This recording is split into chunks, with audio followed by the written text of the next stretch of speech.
X in my name is not just a symbol or a target sign. A spell that attracts all who spit facts online all the time. Can you see it? All the ones who drag my name every single day. Can you see it? Can you see it? Can you see it? They keep saying you don't have what it takes to carve out your own name underneath the shadows of gods. And I keep waiting for the day disbelievers say I flew way too close to the sun. I wait, but it never really comes. The X in my name is not just a symbol or a target sign. A spell that attracts all who speak facts online all the time. The X in my name is not just a symbol or a target sign. A voice that compels all to rebel from all right shackled minds. Why do they just stand there against when they fall from the battles I have overcome? You feel it, feel the cope and the seething tone that they make while I stand up, man among gods. And I keep thinking with my mill, shooting ropes in my cold dead faces towards the sun. They hate, but I'm sitting comfy with their mom. The X in my name is not just a symbol or a target sign. A spell that attracts all who speak facts online all the time. The X in my name is not just a symbol or a target sign. A voice that compels all to rebel from all right shackled minds.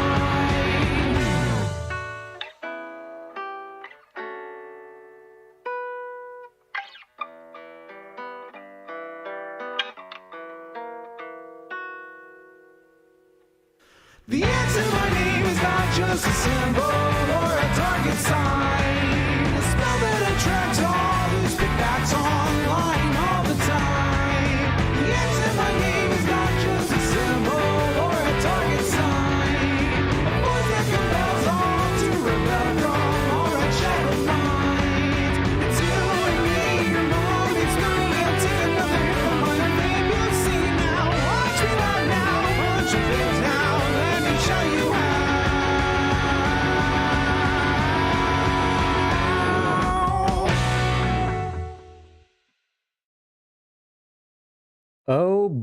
Oh boy, hello everybody. How are all of you doing? For some reason my right nostril is very itchy and I want to see. There we go. Fuck.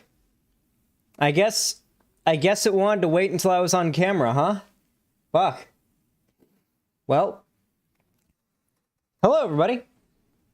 Fancy shirt? Yes, I decided to put on a button-up shirt today for today's stream. I also got my hair redid. I got a haircut. I got it all re-bleached and toned and everything, so we're back to white hair. Needs a little bit more toning, I think, but we know how we're gonna handle that. It won't be hard. Yes, very professional today. We're looking very professional today. Trans Charity Game Bundle, what's up? What they got?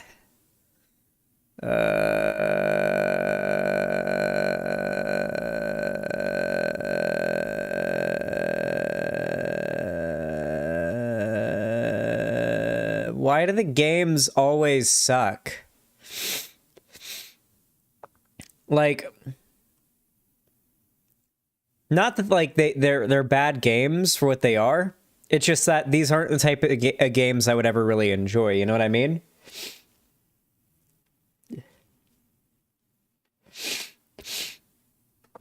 God, now my nose is running. What the hell? Thanks, nose. Appreciate the timing. I'm breathing clear as the river streams, and then all of a sudden I start streaming. It's like, hey, guess what? SNES.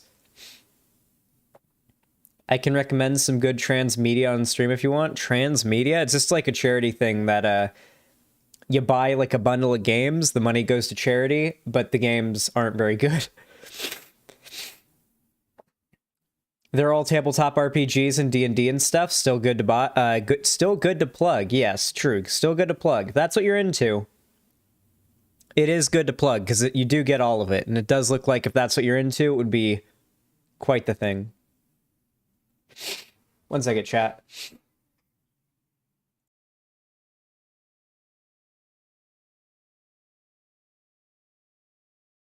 Welcome to capitalism, my dude.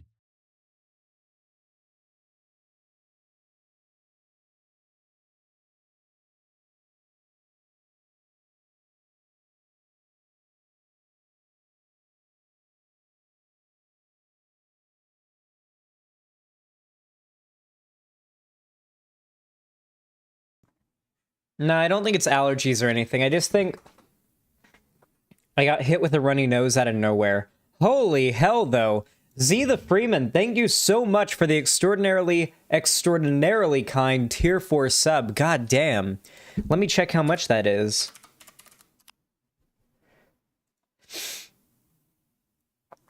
March, April, May, June. Holy hell, that's a 3-monther.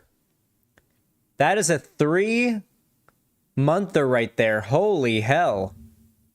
So that's $96. Jesus Christ.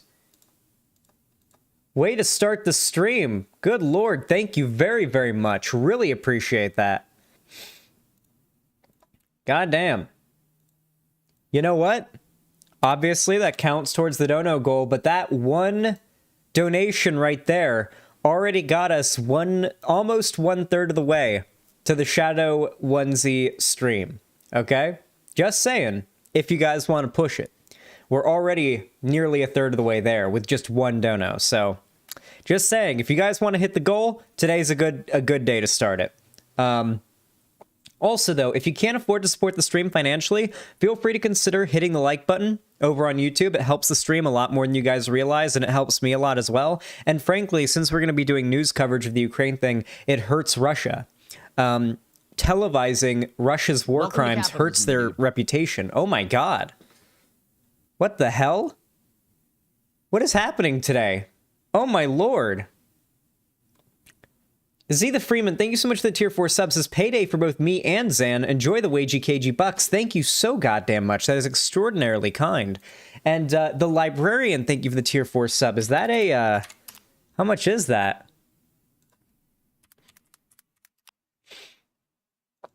How much is that? Oh. A 3-monther. Holy crap. Oh my god. Do I have, like, is the CIA funding me right now? Is that what's happening right now? 2 consecutive tier 4 subs right at the beginning of stream. Are you shitting me? Holy crap, the librarian and Z the Freeman. I really appreciate it. Oh my god. That is extraordinarily kind. God damn. Well, now we're nearly 2/3 of the way to the goal, so it looks like we're probably going to hit it today, if I'm being honest with you guys. I would be very surprised if somehow we don't. Thank you so much, guys. That is extraordinarily kind. I'm hugging you right now through the internet. Thank you so much. By the way, why the fuck is Barney Stinson doing geopolitics? Holy fuck, you're not wrong. If I shaved my face, I feel like I'd have the Barney Stinson look going a little bit better. Should I do that? Do you guys think I should clean shave my face? Lonnie would hate it. She'd hate it so much. If she could hear me say that right now, you'd hear her across the house yelling, "No!" Yep, she just said, "I heard you." Yep, there we go. Yeah, one time I shaved my face because I accidentally, I shaved my face clean shaven because I fucked up trimming it and made it way too short and just decided, fuck it, let's just go full clean shaven because now I look stupid. And I walked in, and Lonnie went, she, made, a scared noise. Like, she was clearly very upset to see me without the beard. She hates it whenever I shave.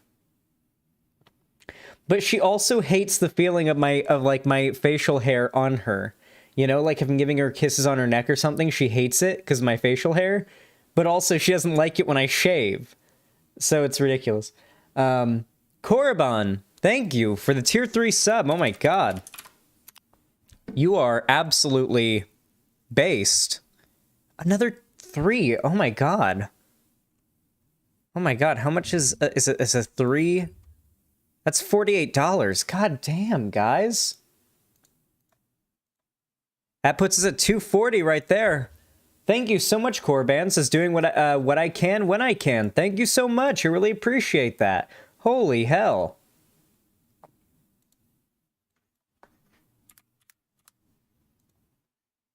Thank you very much. God damn. All right.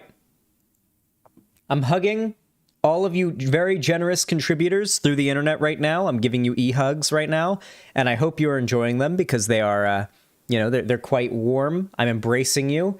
You do not need to worry about being maidenless. I will not take 5% of your HP, don't worry. Anyway, with all that said, I think it's time that we hop right into the memes. Let's hop right into the memes. And by memes, I mean war. And it's sad, not funny, like memes are.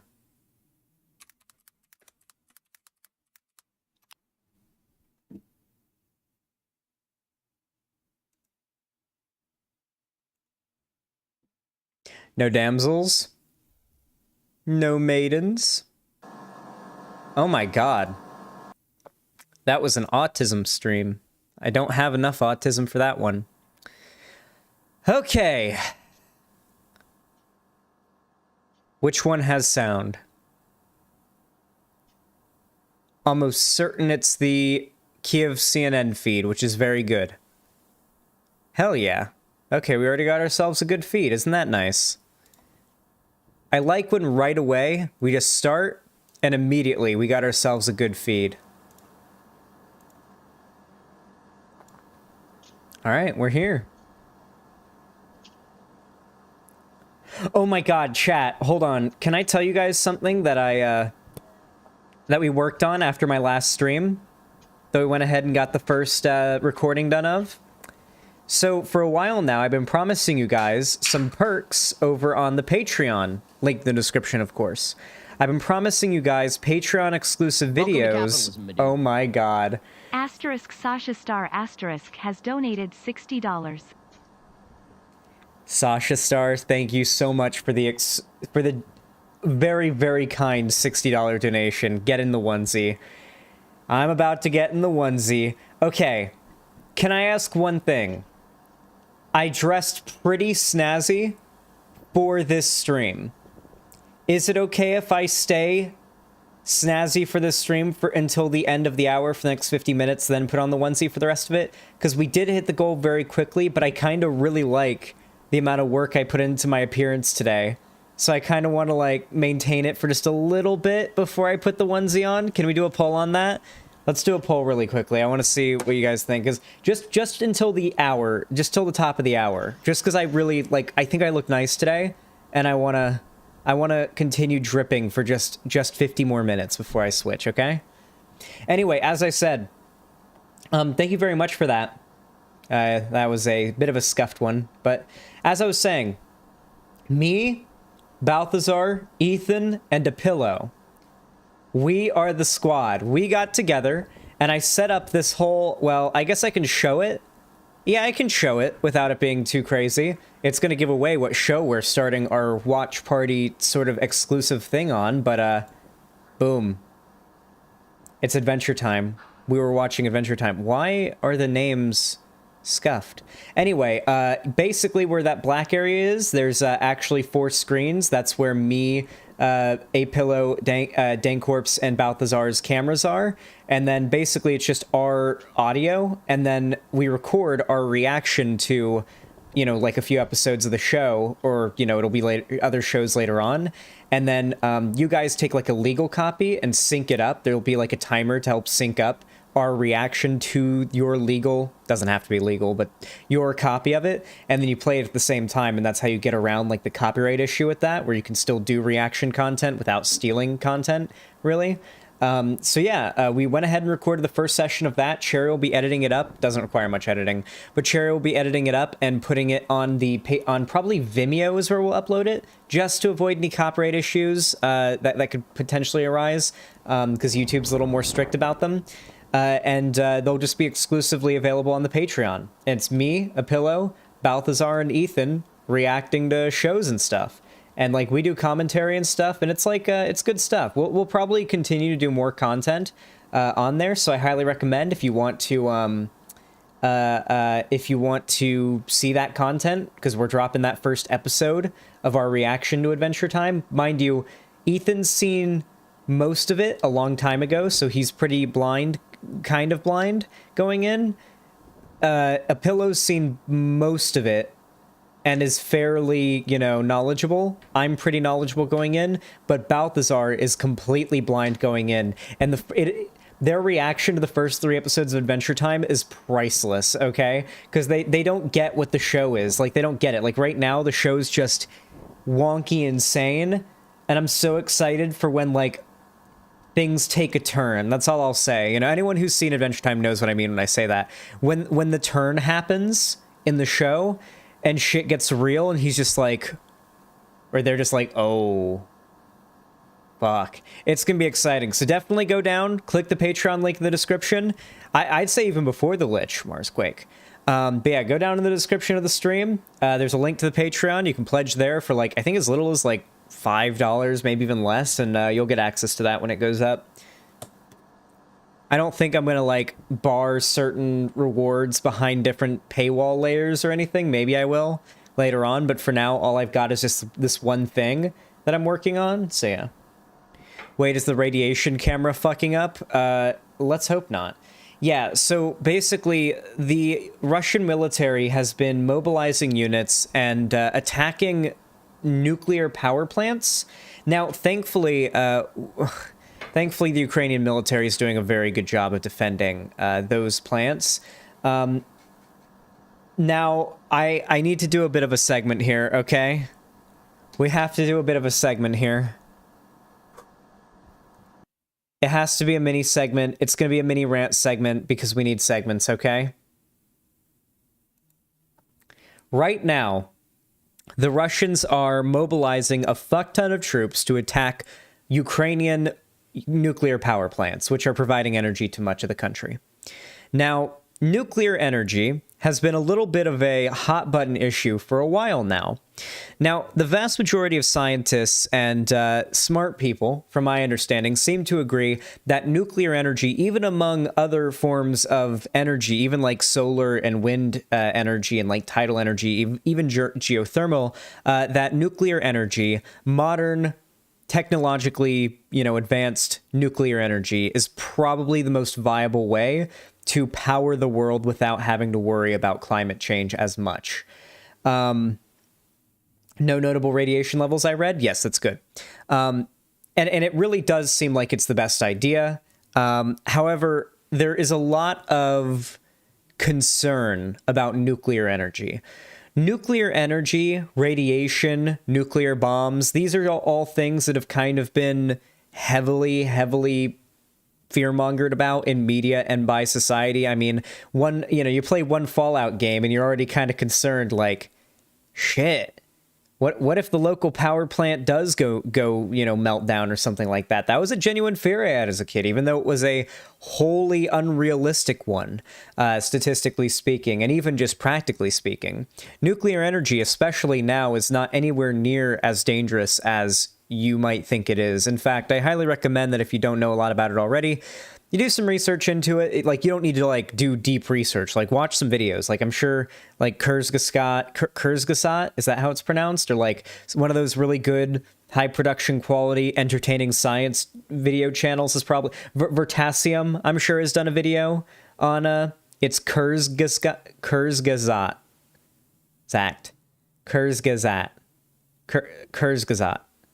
Kurzgesagt, thank you. The German Bird channel. Anyway, yes, very good memes. Highly recommend one of those science channels. However, particularly since the release of this documentary on Chernobyl, which relevant to what's going on here, people have been getting real scared about everything nuclear lately, to the extent of, I would argue, derangement. Okay, and I think it has to do with a lot of the fear-mongering around it, and a big part of it, that's a big thing that's contributing to it, is the fact that Russian troops in Ukraine right now have not only been attacking areas in the Chernobyl exclusion zone, which does not really mean what it sounds like it means, but people hear that and it sounds scary, even though the Chernobyl exclusion zone is like a massive area that, you know, isn't nearly as irradiated or sensitive to combat as it may be. It's a little bit of sensationalism on the part of people on the internet, I think, fueled by this hysteria. However, there are genuine attacks that have been occurring on nuclear power plants from the Russians that do seem to be either attempts at causing widespread damage from what could happen with that, or attempts to take down, power and civilian infrastructure, or both, right? It's very likely the intent is to do both of those things. There's no reason to assume that they wouldn't be. With all that said, though, why am I talking about this? Well, it's because it has turned quite a few people, even people that I have, a fair amount of respect for, into kind of bad take machines. And this kind of leads into my call out post that I want to make here. I gotta call out my boy, the amazing atheist, okay? I gotta call him out, alright? I don't know why he unfollowed me. He followed me until recently. I don't know what happened. Last time I talked to him was like very, very good terms. I haven't shit-talked him or called him out or anything. I promise you the unfollow thing isn't related to this. I imagine this has to do with him wanting to stay at an extraordinarily low follow count to the ratio of his followers. I can understand that. So no hard feelings there. But the thing that I want to call out here are just some of the takes that he's been having, and just generally his responses to them. In fact, if you go off of this exchange alone, it should be clear here that I don't know if the most desirable response will be the one I received from TJ here. Anyway, so what are we talking about? Well, if we go back to basically when all of this started, and oh my god, he does tweet a lot, so we're just not going to do that. Anyway, he tweeted like some weird both sidesy bullshit about Ukraine and Russia, basically more or less implying that the government of Ukraine should lay down arms and surrender to Russia to allow Russia to conquer them, because war is bad and fighting back means there will be war, and that means you are bad for doing it. That is more or less the only logical implication you could get from somebody who's only take they're willing to give during a time where one authoritarian country being ruled by a insane dictator invades another one unprompted, without reason, and only with the motivation of nationalistic, imperialist, dick measuring insecurity motivating said invasion. It's really just not helpful to the situation and doesn't contribute at all to any of the conversations going on. And it feels to me, and I'll admit this is a problem that TJ has, and he's admitted it himself, it feels to me like he's trying to feel like he's smarter than everybody else. It feels like he's trying to come off as though he's above everybody. Like, oh, I understand that everybody in this conflict is actually in the wrong. And I'm so much like, it does come off that way a little bit because, and let's be real, TJ is a smartass. He'll say it himself. I'm pretty sure I'm not even paraphrasing him. I think I might be direct quoting him. I think he might have called himself a smartass in videos at least 100 times. So I don't think I'm engaging in ad hom or insult here. But let's look at some of his takes he's had on nuclear energy here. Nuclear power advocates. Defending nuclear. We are an infallible scientific god race. Oh, wow. We're already starting with the shameless straw manning. If you have to start your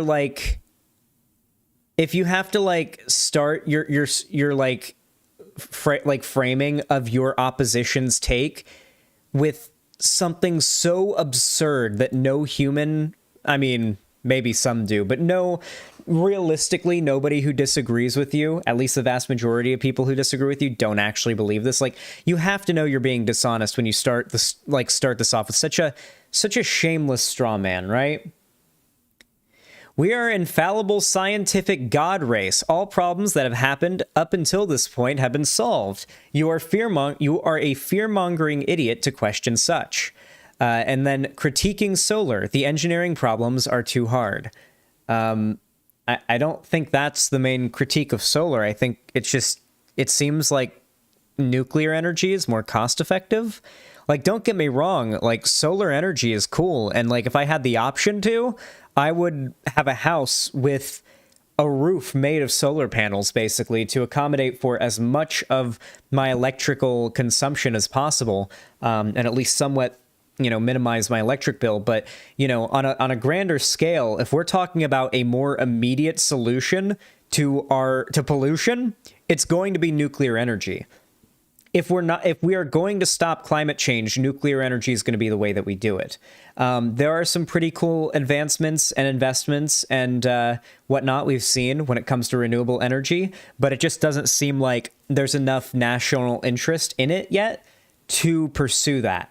Nuclear energy seems to be cheap and easy enough that it gets the job done, and also that it is still financially and economically viable to those that have a profit incentive to maintain the status quo, to switch to that. Because something you have to consider is what we want doesn't really matter that much if the extraordinarily rich, powerful people who control industry and thus lobby our politicians see that something we're advocating for will cause them significant financial harm. That's usually not going to work out very well for the people. It never has.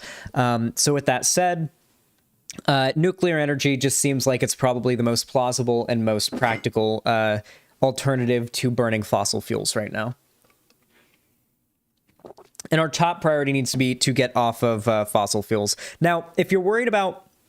Oh, and of course he's like, here's some dumb shit. The laws of physics make solar energy unfeasible? No, that's not true. The ideal form of energy that we could get in the universe is from our sun. We're just not like, we can't build Dyson spheres, okay? When we have the power of atoms, when we can literally split atoms and get the energy from doing that on like so easily, why not?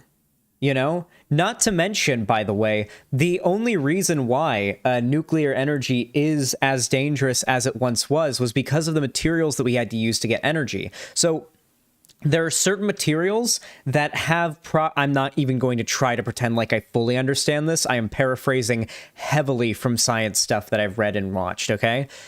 There are certain materials that are easier to invoke a decay state that releases massive amounts of energy than others.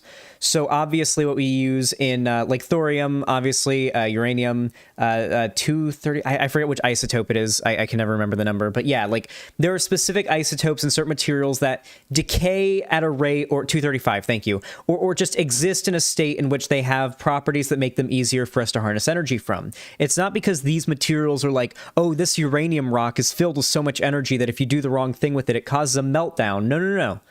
The amount of energy in an atom in a rock of like uranium 235 is the same as in a piece of dirt, an atom of dirt. It's just that uranium 235, I guess the atom is like more decayed. I don't fully understand it, but what I do understand is that far smarter people than TJ and I have built systems that are put into place that, believe it or not, would allow power plants to safely shut themselves down without invoking a meltdown should all humans on Earth just disappear one day. Modern power plants, like modern ones built here in America, have the capacity to shut themselves down automatically should humanity just disappear one day. No human input needed. If they were left unattended, if things went crazy, they would be able to deal with themselves.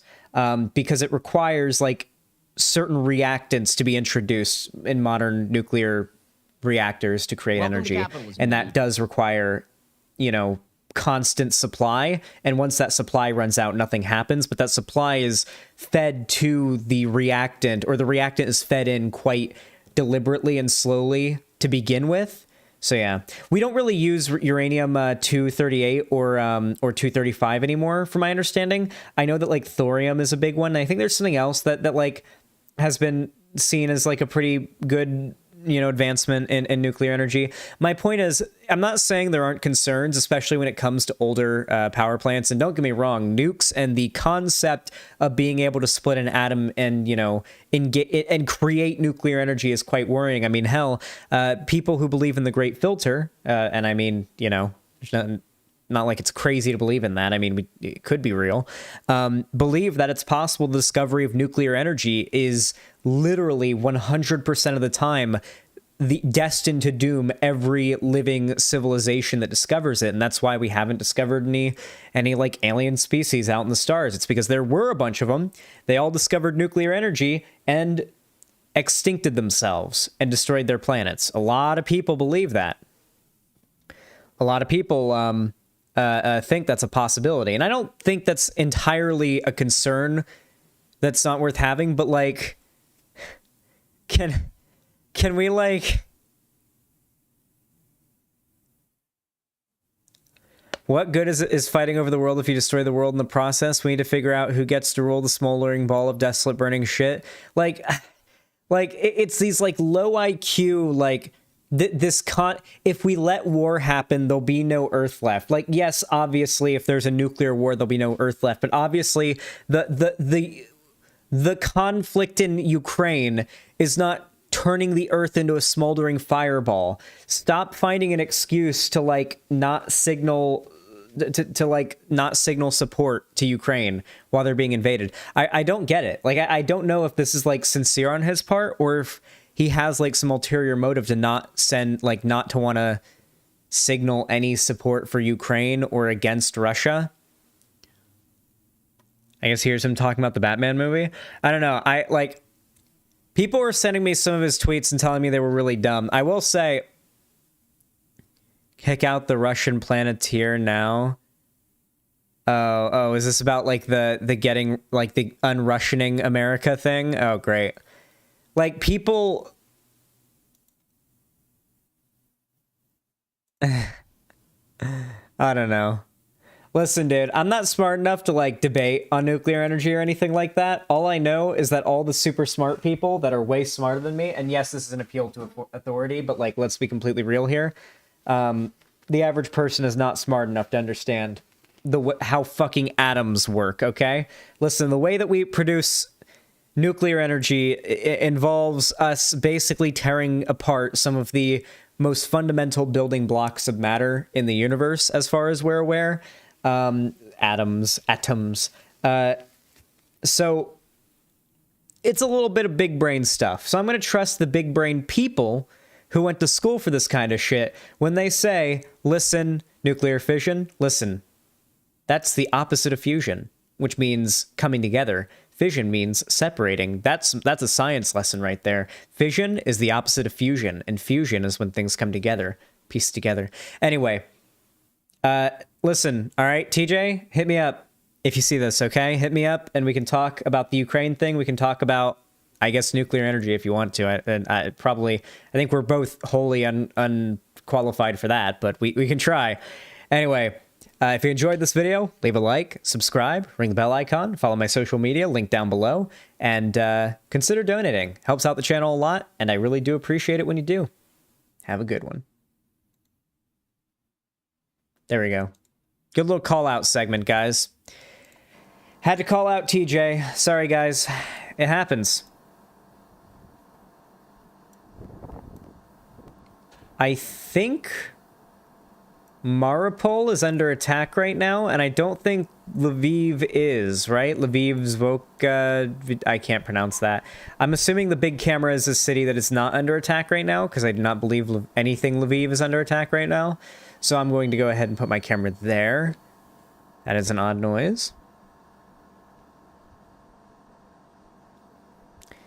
Here it's in Russian, but basically Putin uses a World War II veteran, can be a fake one. He looks too young and his medals are ridiculous to justify his actions. Oh, wow. У нашего дома враг вновь подошел к нам. И мы вновь вступаем в бой по защите нашей Родины. Я благодарю нашего президента, Верховного Главнокомандующего Владимира Владимировича Путина. That is an absolutely absurd amount of medals. Like if Master Chief from Halo actually wore his medals, that's what his suit would look like. He'd have that many medals. Maybe, yeah, he'd have that, maybe less. Hello, car. Car driving through. How many medals do you have? Yes.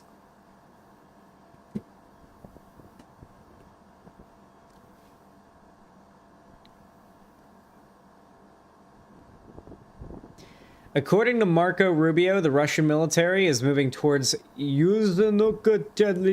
I can't pronounce that. Nuclear facility and are less than 31 kilometers away. It has 3 water reactors and is the second largest in Ukraine. Ooh, 31 kilometers away? How much is that? That's like 40 miles maybe? 35 miles? A kilometer isn't much more than a mile, is it? Like 15 miles? Oh, they're way less than a mile. Holy crap, okay. They're like half of a mile, Jesus. 1.6 less than a mile, dude? Really? Wow, really? Fuck. Huh. I guess that makes sense. Kilometers originates from Europe and everything is smaller there, including your dicks. Ha! Got them. Got the European dudes in chat. They're molding. They're so mad. They're so fucking mad. I can hear them. I can hear them seething. I can hear them molding. But you know what? They're all asleep. They're all asleep because it's 5 p.m. here. I'm just kidding, okay? My European dude fans, you got big wieners too, okay?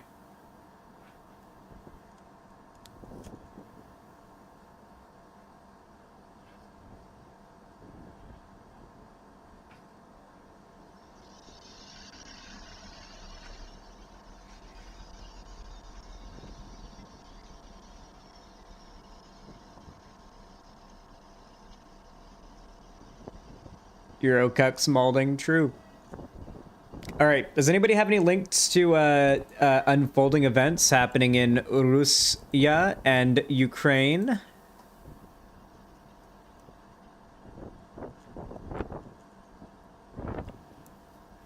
Hopefully good news. Like, you know, maybe Russia announcing that they're retreating.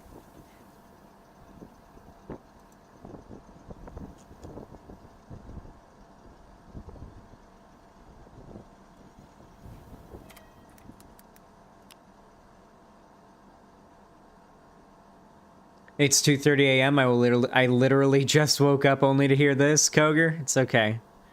You got a big wiener, I promise. Big ol' wiener.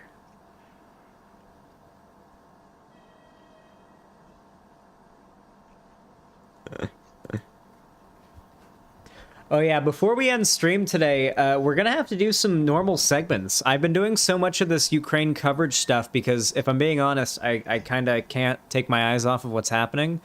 I feel like I have to know. Like, if something happens, I gotta know. Not that knowing would change anything, because it wouldn't. Me knowing what's going on doesn't, like, make things better for the Ukrainians or anything, but, like, I gotta know. You know what I mean, chat? Does anyone else feel that way?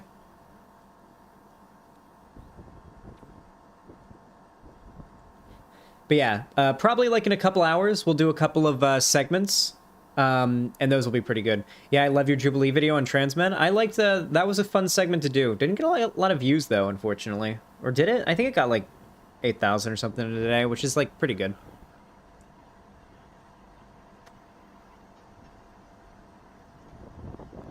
It's like watching a car accident, you can't look away. Well, hopefully we're not watching a car accident. Hopefully we're watching Zelensky, the driver, swerving and saving everybody at the last second, okay? Let's hope that that's what happens. Let's hope that Russia just realizes this is not worth it, pulls back all their troops, no more Russians and no more Ukrainians die, and we have at least like 10 more years of a tense peace in that region before Russia tries their shit again. Because that's what'll happen. Like, as long as Putin's around and as long as Russia continuously has this extraordinarily nationalistic sort of hearkening back to the USSR idea, they will continue to try to retake these old USSR, like, bloc countries, okay? And they'll continue to take other countries that they want as bumper states, you know? Like, they're gonna... Like, Russia's gonna want Poland. Russia wants Poland. Poland would be a very nice state to have under their influence if they could get it. Though... Poland's in NATO, isn't it? That'd be kind of bad, but like they would want to take it. And by they, I mean Putin and his administration. What is that noise? Sounds like Siren Head is fucking walking around, but not using the siren. Putin has explicitly stated he wants to restore the Russian Empire. Exactly, yeah. Here, really quickly, let's see if we can find a Kiev full camera, like bigger camera thing, just because... Some of these cameras, I feel like, are pointlessly large. Oh, there we go. Oh my god, these are all of Kiev. Perfect. Let's also check what is Ukraine and see how she's doing. What is Ukraine?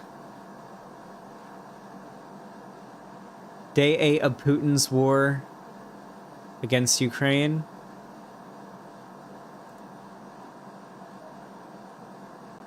How much did we miss? Oh my god. Here, I'm gonna mute this because that's a loud noise.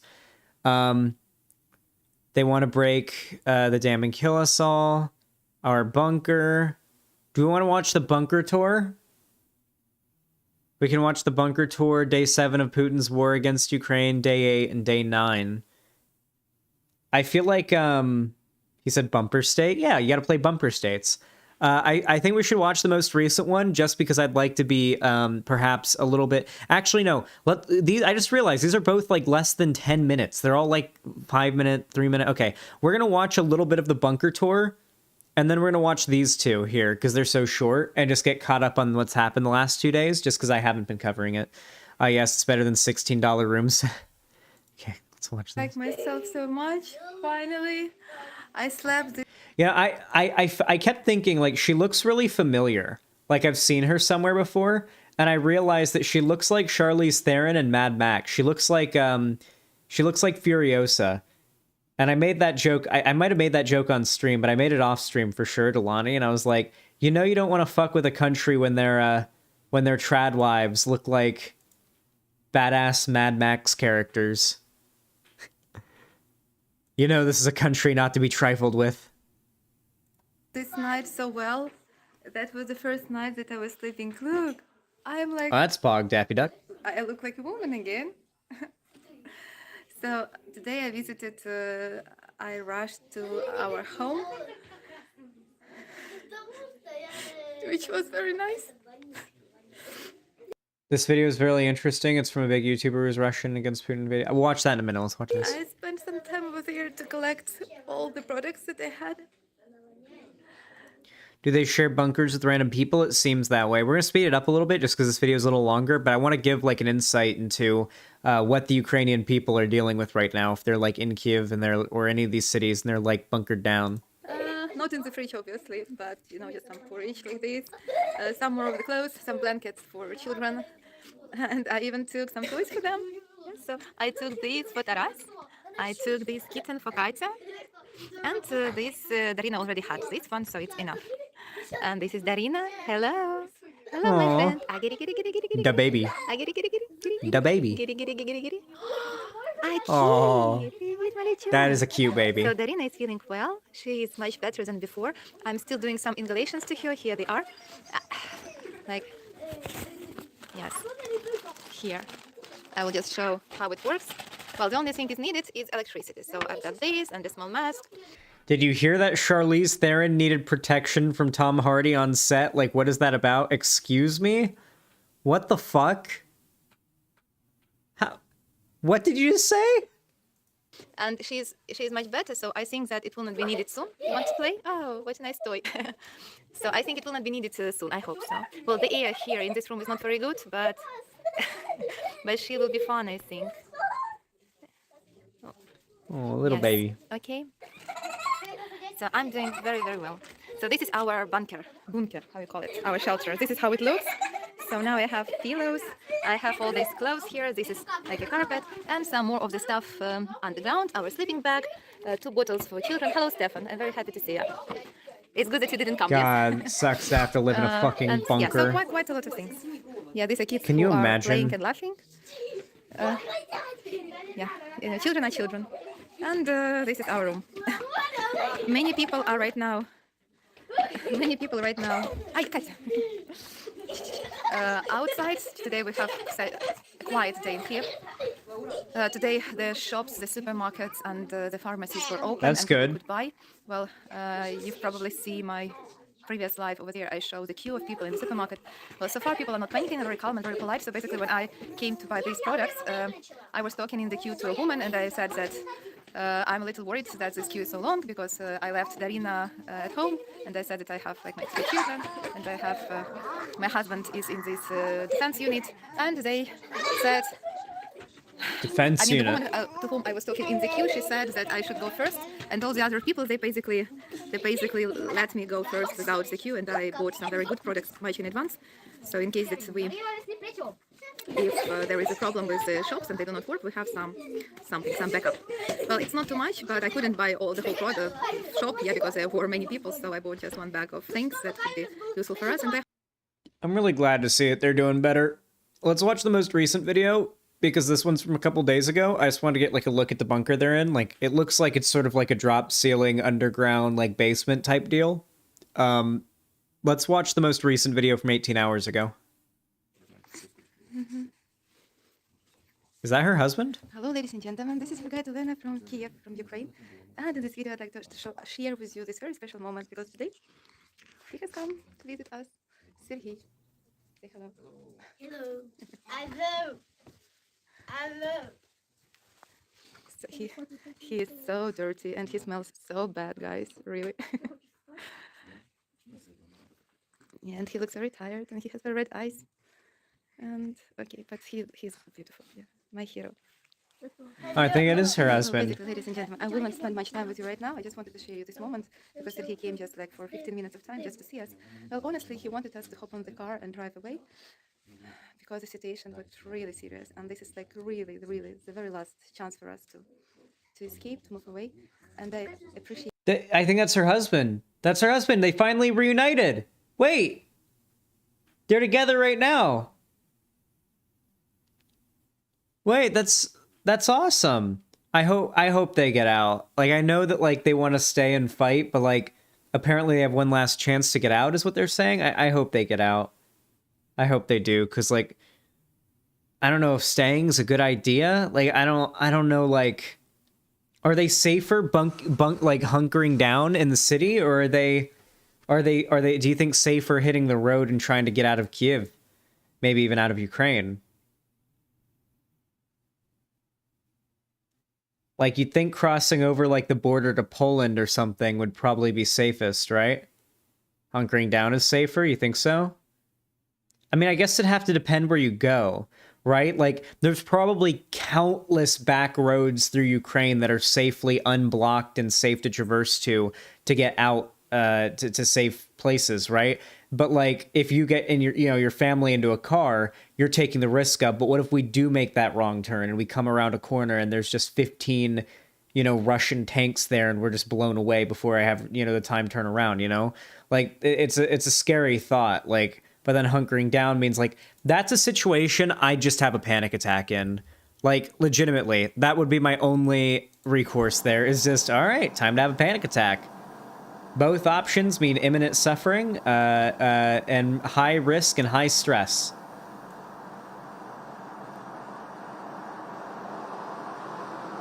Is that a bit too loud, guys? Would you guys like me to turn that down for you?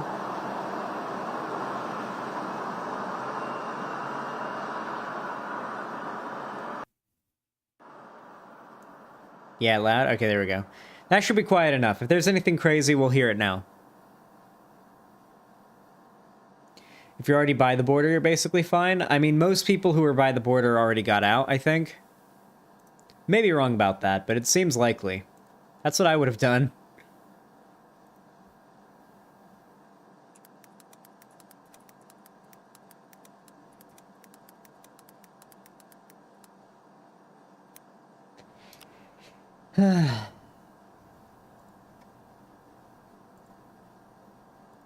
What's up, gamers? March 1st, 2022. Hey, the fuckers. Russia. We just arrived here. It's like the only ATM in the entire city that's available. We got screamed at by the guards, telling us that there's no money in the ATM and that we should leave immediately.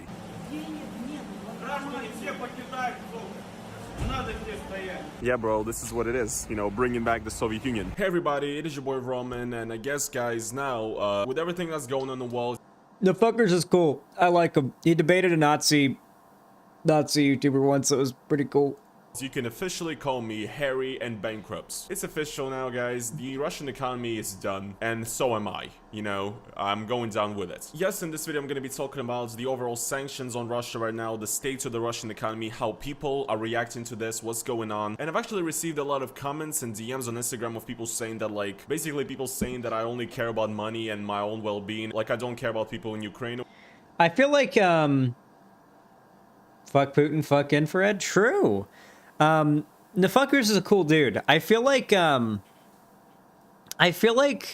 he's one of the few memey, like, I wouldn't even call him a commentary YouTuber anymore. He used to be seen that way. I think he was seen back in the day as, like, one of the memer, like, commentary YouTubers, like, with in that kind of crowd. But, like, I feel like he's the one commentary YouTuber type who has, like, very broad popularity that just isn't afraid to be like, oh, yeah, let's talk politics. I'm going to bring up politics sometimes, and it's going to be overtly left-leaning.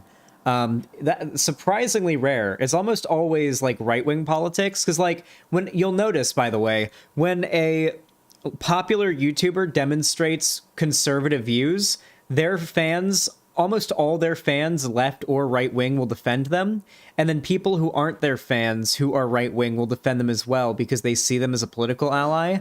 But when a normie content creator outs themselves as left-wing, they don't get nearly that level of support from the left, because people on the left see being a lefty as simply just being the bare minimum. Most progressives see another human being progressive as like, oh, you're not a complete sack of shit, congratulations.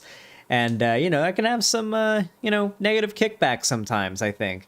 You know, not a lot of YouTubers, I feel like, are comfortable coming out as, like, super lefty, because a lot of their audience might be more conservative and they'll get super triggered.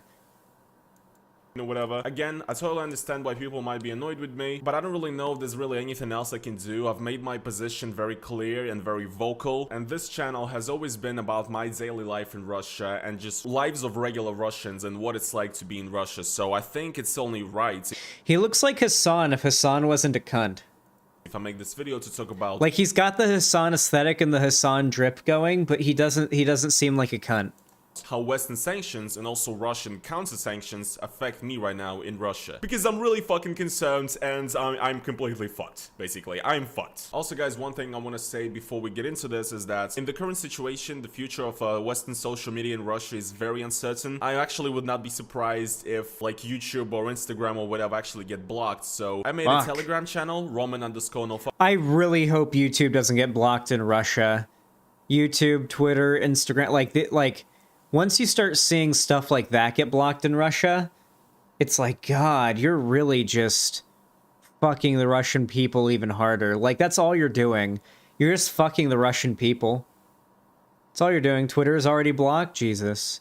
All this does is fuck over the Russian people. Like, Putin probably has his own, like, private connection, you know? All this does is fuck over the Russian people. And the Russian government isn't, like, this isn't twisting their arm. That's how you pressure Putin to do something, is by hurting his people. But I feel like the way that like, but then look at the propaganda that you get from the Kremlin now, you know, right? It's going to be, The American government made it now so that the American companies that you very much enjoy products from they don't allow you to have service anymore. This is all because of the American government and NATO, and they'll just continue to feed this, like, what we're doing in retaliation and response to their actions will thus be seen as justification for their future actions, not just for them, but for those that defend them, including tankies like Jackson Hinkle and Infrared and what have you, and Mel and whatnot. They'll continue to defend Russia using this backwards post hoc justification. Fuckers, go and follow it. I post updates there. So yeah, if you want to keep up with me, follow it just in case. But now let's get into the video. So the sanctions, these are really bad. I mean, honestly, the Russian economy is in shambles right now. And look, it's really hard because I feel like for the majority of the time, like before when sanctions were imposed on Russia, the majority of them were imposed to like harm the elites. Right now, the sanctions are very much there to, you know, cripple the Russian economy as a whole, and also to make the average Russian suffer, should I say. And I guess the overall thought process of the Western countries is that, like, if people in Russia really get it hard, then they might actually, you know, rebel or whatever, but I don't really think that's gonna happen, honestly. And also, because the sanctions that are imposed right now in Russia, I mean, these pretty much harm the average person. And honestly, I'm not gonna try to give you guys, like, a complete list of what happens. I'm gonna, I guess, pinpoint the main ones, kind of describe what that does to me and the average Russian. But yeah, guys, I mean, at this point, it's really hard to keep up with this, you know? When you, like, every single hour, I open the news and I see that some new sanction has been imposed, some new company stopped working in Russia, some new service decided to shut down its operations in Russia. And at this point, like, yeah, I get it, nobody fucking likes us. Anyway, the sanctions are as harsh as they could have been, I guess. I mean, Russia got cut off from SWIFT, which is already an issue for me. Basically, long story short, if we're talking about me right now, like, I'm not able to get paid at all right now. From YouTube and from Patreon, guys, I cannot get paid. I've gotten a lot of Patreon donations from you guys, you know, trying to support me and everything, but I think it's gonna be a while before I'm able to withdraw those funds, you know? I have Fuck, he's right. Oh no. Yeah. That's a really concerning thing. A lot of Russian YouTube, like, if these sanctions go even harder, it's very likely every Russian YouTuber is going to lose their job. Like a registered business account in Russia, I pay taxes and everything, and both of the banks that I had my business accounts in are sanctions. And the only theoretical way I can think that Russian YouTubers could continue to do their job is if they set up a VPN, hosting them in, like, say, America, upload those videos through said VPN, and then set up an AdSense account through fraud in America, or have a friend that you really trust set the AdSense up to go straight to their direct deposit, and then use that account to buy crypto, send that crypto to your wallet, sell it for rubles, and then you can get money. That is the only theoretical way I can think right now on how you could continue to do YouTube and get paid right now. It would have to be having a friend get the, like, direct deposit to their account, because theoretically that all you do is you just go to AdSense, you connect an account, and there you go. Rubles are worth nothing. He's in Russia, you know, he would be buying things with rubles in Russia.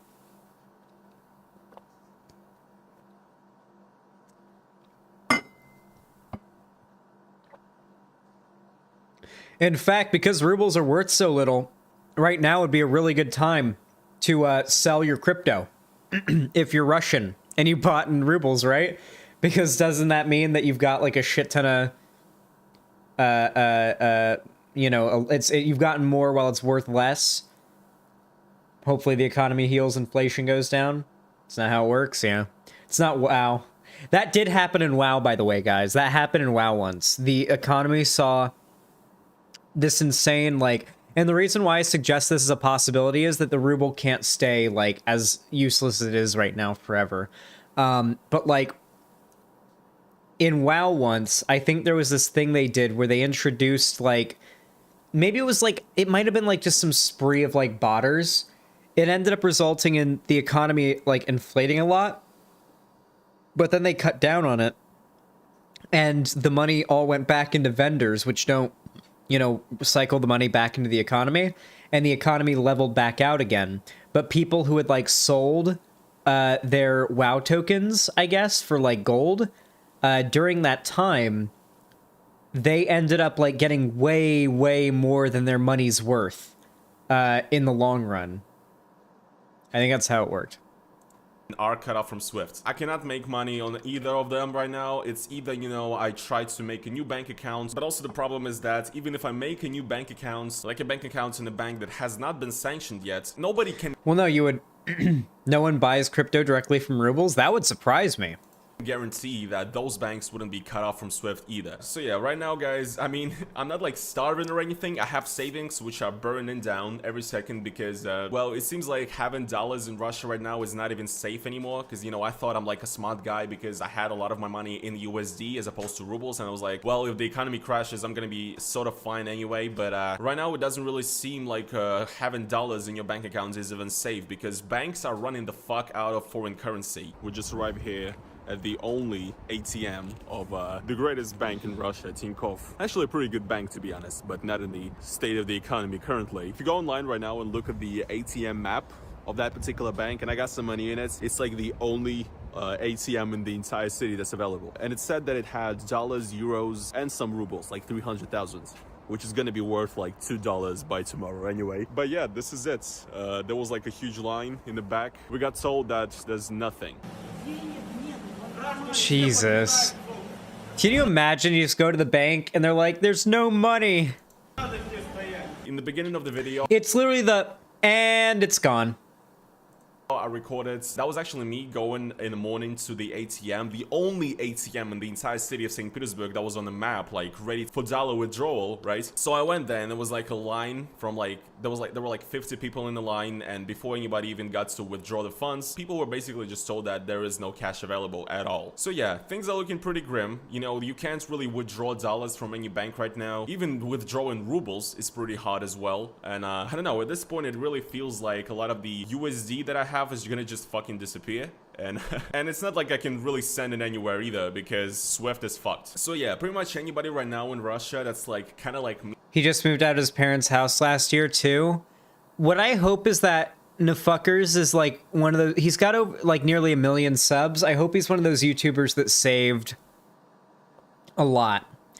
The YouTubers who always end up being like set for the rest of their lives are the ones who live very minimally and didn't just spend every dollar they had on nice cars and shit when they end up making millions.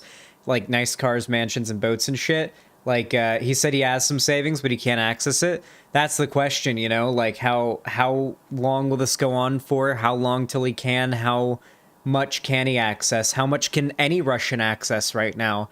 You know, it depends. You know, there's, like, for me, in the fucker situation, I would be F-U-C-K fucked.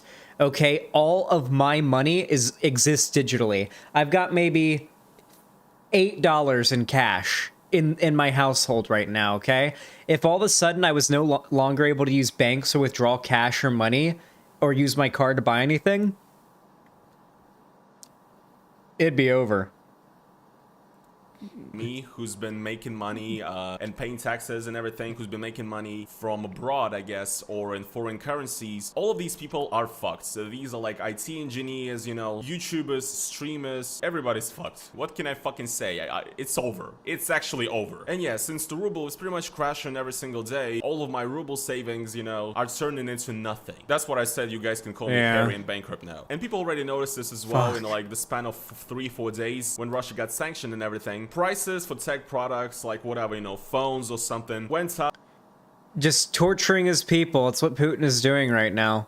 Torturing his people. And he's going to use this. Or not he, but Putin and the tankies are going to use this as justification for this invasion. And that's what's so infuriating about it. Any retaliation you engage in, you know? It's like someone walks up and like spits in your eye and you punch him in the face. And they say, and then, you know, someone walks up and say, why'd you spit in his eye? And they say, well, he punched me in the face. Obviously me spitting in his eye was justified.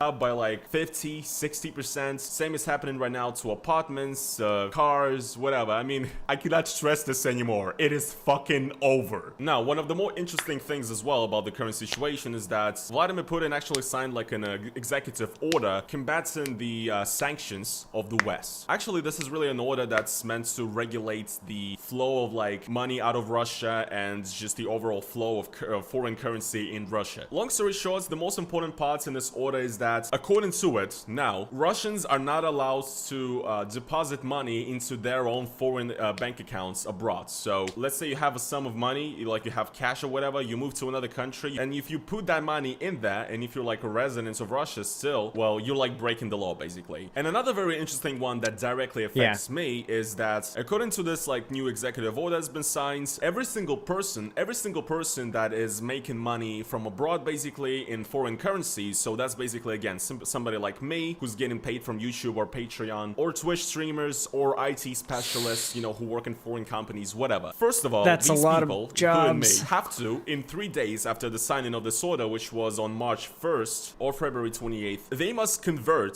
80% of all of the foreign currency earnings that they've had since the beginning of 2022 to rubles. You get it? So if you were making money from the start of the year in like dollars or whatever, But how do you cannot do keep that while money the in banks are dollars. shut You have down? to exchange in your bank 80% of that income from the start of the year to rubles. And second, every single new payment that you're going to be receiving now in dollars as a YouTuber, IT Has to be specialist, converted whatever, to if you're getting money rubles. from abroad in a foreign currency like dollars, now when you receive those dollars, within 3 days of receiving the funds, you also have to sell 80% of those 80. funds. I mean, not sell, but exchange 80% of that income to rubles. Give it to the bank in I'm USD and get speechless. rubles back. I am speechless. Now, I clearly understand why this was done. Basically, actually, one of the hardest sanctions, one of the harshest sanctions that was announced on the Central Bank of Russia, which is like the main bank of Russia that actually regulates the use of currency and funds in Russia. And also what they do usually is that the Bank of Russia, it has, well, they Listen, I'm actually starting to think Russia could use a revolution right now. Holy fuck. had a pretty big like reserve of foreign currency, like dollars and euros and Chinese yuan. So basically they would use that currency in order to essentially just sell them and to buy rubles to sort of keep the rates up, because right now obviously with the panicking economy and everything, a lot of people are changing their rubles to dollars, but the supply of dollars is so low that in most banks, like when you go to buy dollar on the app, it says that you can buy a $1 for like 150 rubles. It's over. It's fucking over. Holy shit. Anyway, so one of the hardest sanctions that the West imposed on Russia is that actually the United States and the My question is, though, here's the thing. When you convert your USD to rubles, are you converting your, let's say I get like a really good, we'll give like an example of one of my best YouTube paychecks I've ever gotten, like $3,000. One of my best YouTube paychecks I've ever gotten for ad revenue. $3,000. Is that every $1 of that $3,000 when you're forced to convert 80% of that to rubles? Are you going to be following that conversion rate?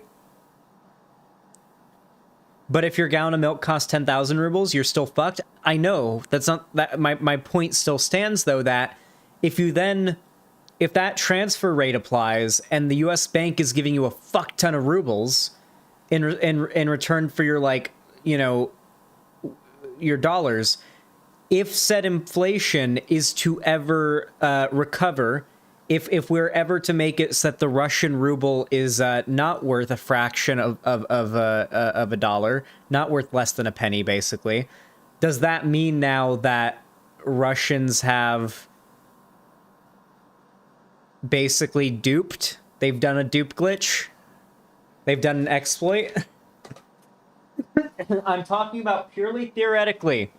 Have they done an exploit if that happens?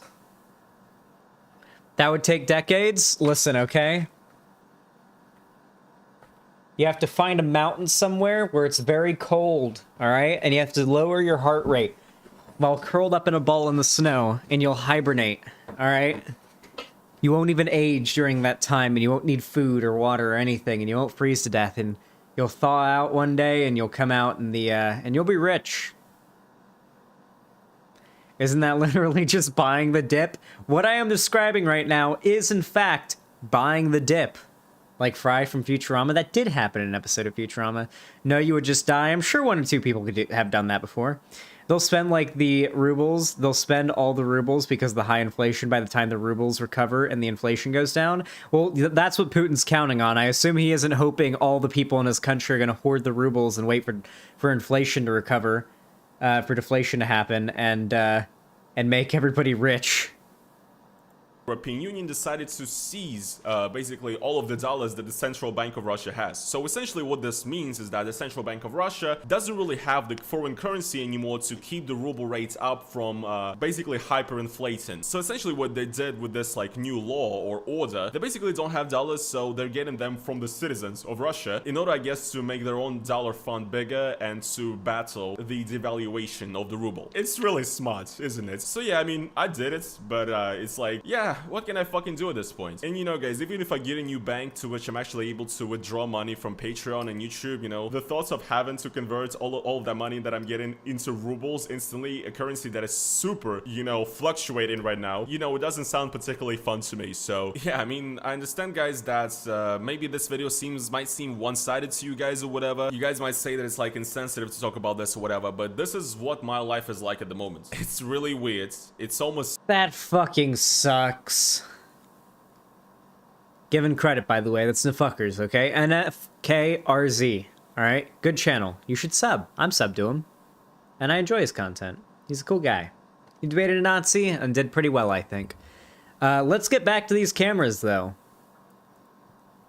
Thankfully, we're not hearing any crazy shit, so that's nice, because, we don't like that. We don't like hearing crazy shit go down. It is 4 a.m. over in Kyiv.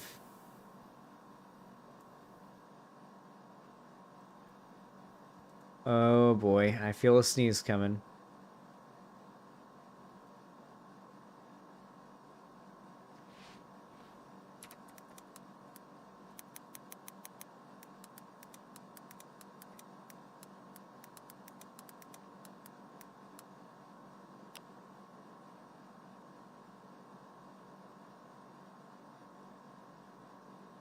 Checking for anything on Twitter, if we got any news going on.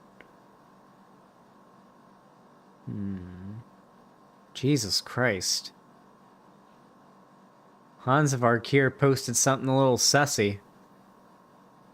Posted something I'm not sure I can even show on stream. Have you seen this Russian shooting directly at several high-rise apartments?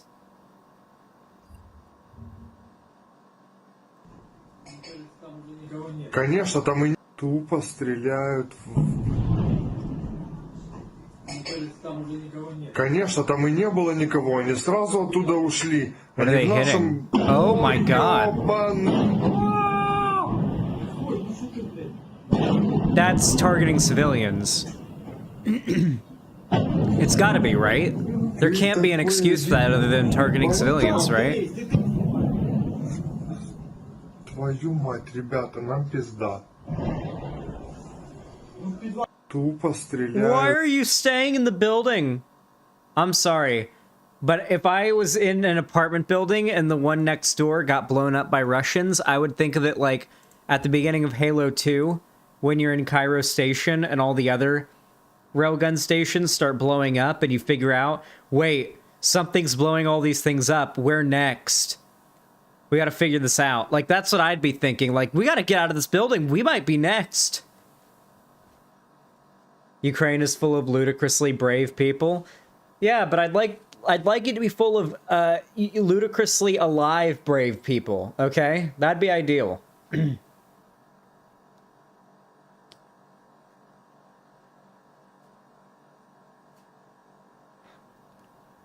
That's my preference. Oh, I just realized I owe you guys me putting on the Shadow the Hedgehog onesie. Alright, chat. Hold your horses. Alright. Oh, hello, kitty. Hello there, little baby. Oh my god, she's so sweet. Oh, she yawns. She yawns. Can you guys see her?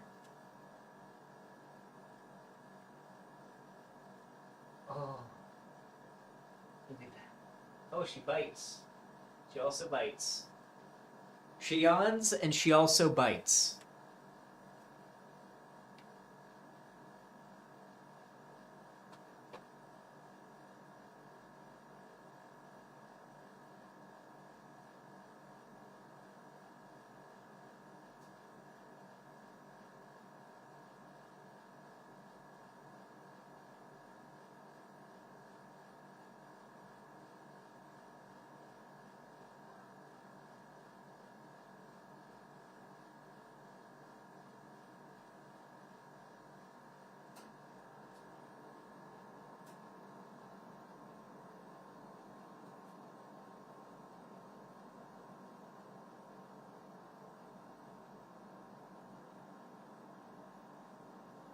Oh, I put one leg into the wrong leg. I'm smart, chat. I'm very smart.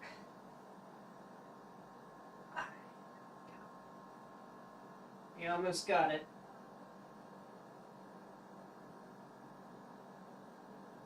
This one in. There. Oh yeah, get it in there. That's what he said. She said? They said? Could be any. Okay. Alright. Okay.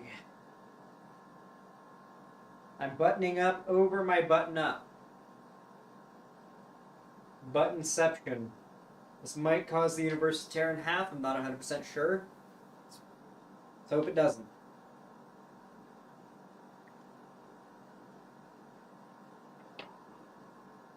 Alright.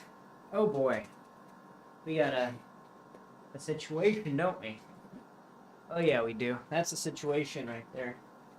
That's what we call a situation. There we go. Alright. Chat. Chat. Chat. Let me inform you guys on what the plan is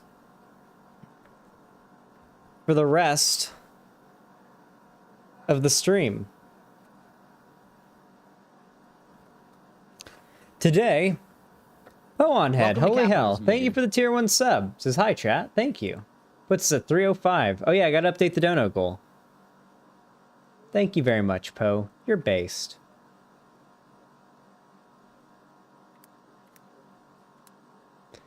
I'll set the next one to 400, and I'll make it feed me.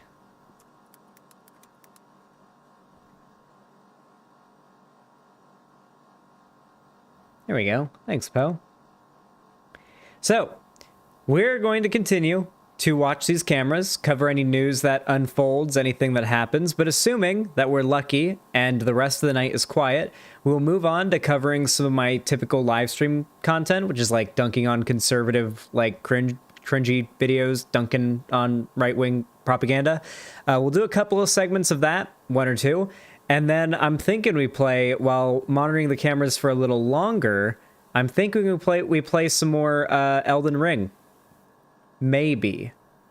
If I have the energy for it. I think I might be down for more Elden Ring while we watch the cameras. Because you guys have been good, alright? You guys have been well-behaved, and I want to reward you. Don't forgore. I won't forgore.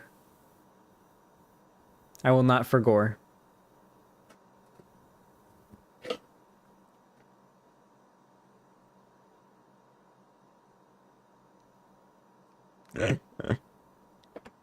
Who DM'd me on Discord? What is that ping? It is a ping from its server. I consider leaving a server every time I get pinged from it. Cause like, I like to think I'm getting a message. Can I tell you guys something about myself? This is gonna be a real Xanderhal armchair psychotherapy moment, okay? I want you guys to tell me if you think there's something wrong with me, all right? If I'm friends with somebody, or if I'm like, like if I just have like a group of friends like on a messaging app, I never like messaging first, to the extent that like if I'm forced to message someone first for too many times in a row, I'll just stop talking to them entirely until they Welcome to initiate capitalism, any dude. form of contact with me. Yay, And if they Elden don't, Ring. after like a certain amount of time, I basically just assume that they don't want to be friends, and I should just take the hint and go on with my life. And usually I'm right when that happens. I feel like so far in my life, it's been a pretty consistently like, you know, good philosophy, but I feel like people have told me it could be unhealthy, but I don't know. Curious what you guys think. Do you guys think it's unhealthy? I don't know. Did anyone see Jamie Heineman being based about Russia? The guy from Mythbusters? I mean, I suppose it's not, like, too surprising. This is how I treat dating? Oh, yeah, me too, Marsquake, yeah. I treat basically most of relationships like that.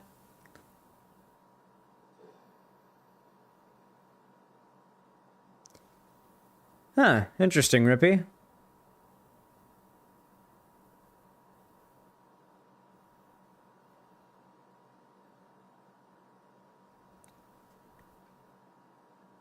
That won't work in every friendship or relationship you have. Yeah, but I'd say it's worked, like, pretty well, you know? Like, I'm talking about, like, if it's been, like, a year or some shit since somebody's, like, I'll do this sometimes, okay? Like, sometimes I'll be friends with somebody, and I'll be like, I feel like something's wrong here. I don't feel like I'm very, like, wanted here, you know? Like, I feel like I'm bothering this person with my insistence on speaking with them. And I'll get in my head about it, but then I'll go and I'll, like, check, like, through the DMs, and I'll look at, like, the starts of each conversation. And I'll see that, like, I've started each conversation with a given person for, like, months, and they haven't, like, started one with me, and that's like, all right, well, that doesn't sound weird. This sounds like social anxiety? Yeah, maybe. I'm kind of new on the page, just saw you when you did your alt-right video, got kind of salty after the Lawrence Southern debate. Oh, well, welcome. Hopefully you enjoyed the alt-right video and the alt-right pipeline video, and hopefully the Lawrence Southern debate thing didn't get you too upset. Hey, listen, to be fair, right now, Destiny... Well, not right now, but just a couple days ago, Destiny was walking around on the streets of Lawrence Southern wearing a MAGA hat, okay? Listen, okay? People gave me so much shit for the joke. I even said, like, I love white people. I made, like, a JLP joke at the end along with the white rights thing. Like, I even made it into a meme and people got mad about it. But then, like, people are just memeing and making jokes about Destiny wearing a MAGA hat with Lawrence Southern because he gets away with stuff I can't.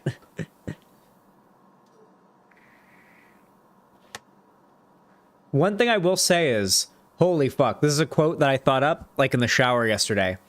One thing that being a YouTuber has taught me is people are willing to forgive some of the most insane shit that people they like do, and are willing to blow up the smallest thing people they don't know or don't like do to make it way worse than it is. It is wild. You know, one person a viewer likes can do just, like, I've seen it too. It's like, there were people who were still defending Thought Slime for so long after, like, the sex cult drama happened. It was only recently when it got re-brought up that, like, most of the online left kind of spoke out in support for me. Like, yeah, for a very long time, most people were totally willing to, like, shrug off what Thought Slime did and just excuse it. And nobody really held them to account. And, yeah, that was more or less the reality of doing what I do. Kind of sucks, but that's what happens.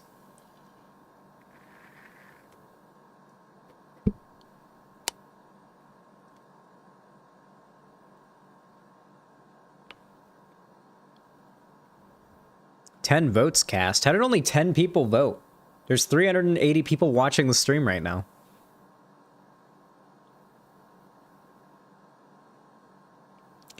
I think at the top of the next hour, assuming news is good and nothing is happening, we'll do some conservative dunk content. Don't worry. How do you feel about Elden Ring so far? I adore it.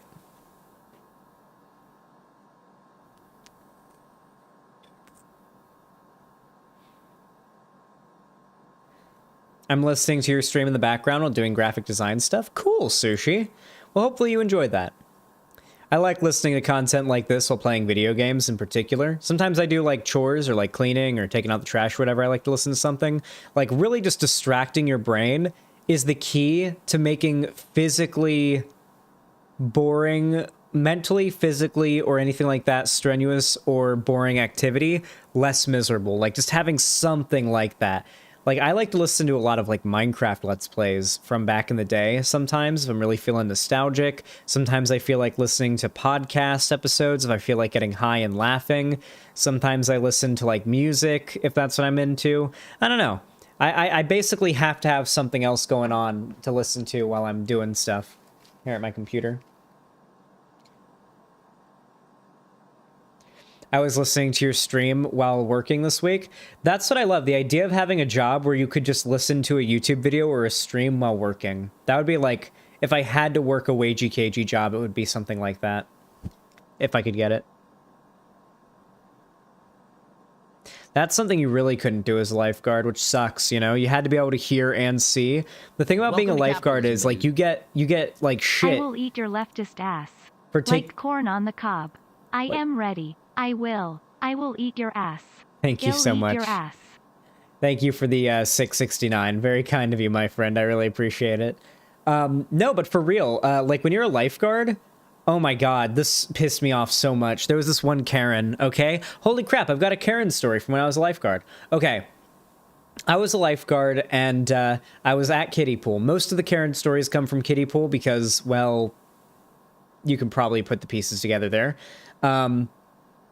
Basically, we're at the, I'm doing like my lifeguard duties at the kiddie pool, and I'll admit I was tired, and I was visibly quite tired, like I'd really missed a lot of sleep that night, but I peeked down over the side of this sort of structure in the middle of the kiddie pool to check on a kid hiding under it, because the kid was kind of small, and while this water's only like shin deep for me, this water's like neck deep for the kids, so I'm like, you know, making sure this kid underneath this structure isn't like drowning or anything.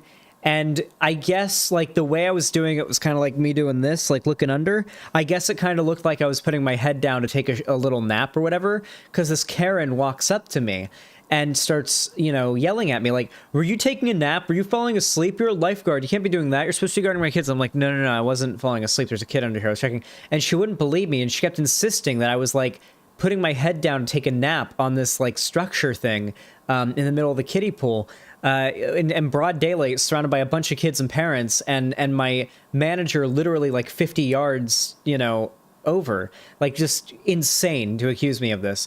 But she starts accusing me of it to the extent where I'm like, ma'am, that's not what I was doing. I don't know to tell you. Like, she goes and gets my boss, tells my boss this, and I end up getting like chewed out. There's no evidence of it, and I like really deny it. And like I think one or two parents there also said like, no, he wasn't asleep. But I still got chewed out for it. And that really sucked. That was the closest I ever came to hitting a woman, by the way, chat. When she walked up with my manager, I really came close to just doing something I would have regretted once I cooled down, okay? Like, that might have been the actually second closest I've ever come to hitting a woman, okay? The second closest. Listen, bedroom doesn't count, okay? Hitting women sexually when they want it and it's consensual does not count, okay? I'm talking about, I'm about to throw hands with a chick right now and she's gonna lose. Really hard.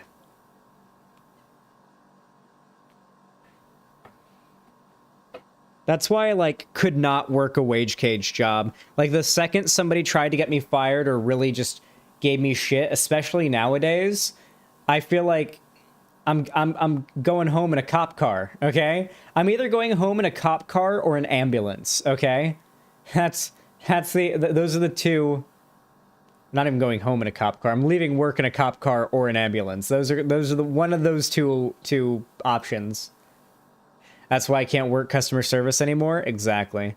I had a customer have my manager make me cut my hair because I have a longer hair for a guy. My manager went after me for it for a while. If yeah, that would make me go wild. Last one for today. What is this? Путин ввел в Украину войска, и они сейчас бомбят русскоязычные города, Киев, Харьков. Вот у нас есть несколько кадров оттуда. Пойдем. Путин ввел войска в Украину, и сейчас они бомбят русскоязычные города, Харьков, Я Киев. за Путина.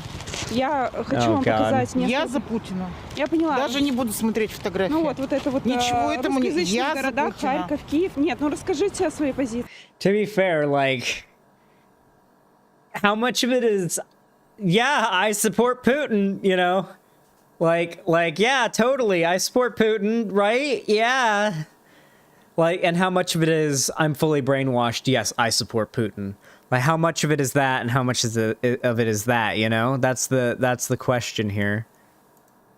Я за Путина. Я за Путина, я во всем за него. Не-не-не, мы любую точку зрения готовы выслушать. Я не буду, видите, я не буду говорить вам, но я за Путина. Ну скажите, а зачем он отдал приказ напасть на Украину?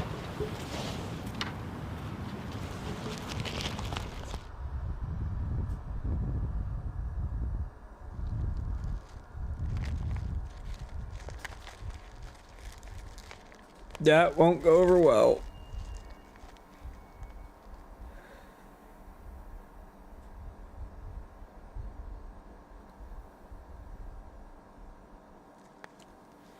More like if the KGB sees this, they'll black bag me. So yay, Putin.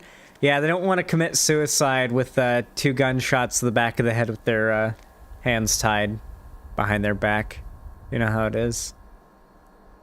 Путин ввел войска в Украину, и сейчас бомбят русскоязычные города, Харьков, Киев. Вот я хочу показать вам несколько кадров. Возможно, вы их не видели, а возможно, вы их видели. Вот.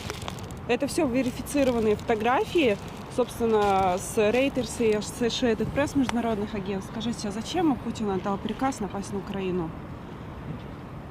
Как думаете? Ну как, это отбить наступление более дальше на Россию. The sentences. Ну, ведь нам угрожали с помощью Донецка, Луганска. А кто нам там угрожал?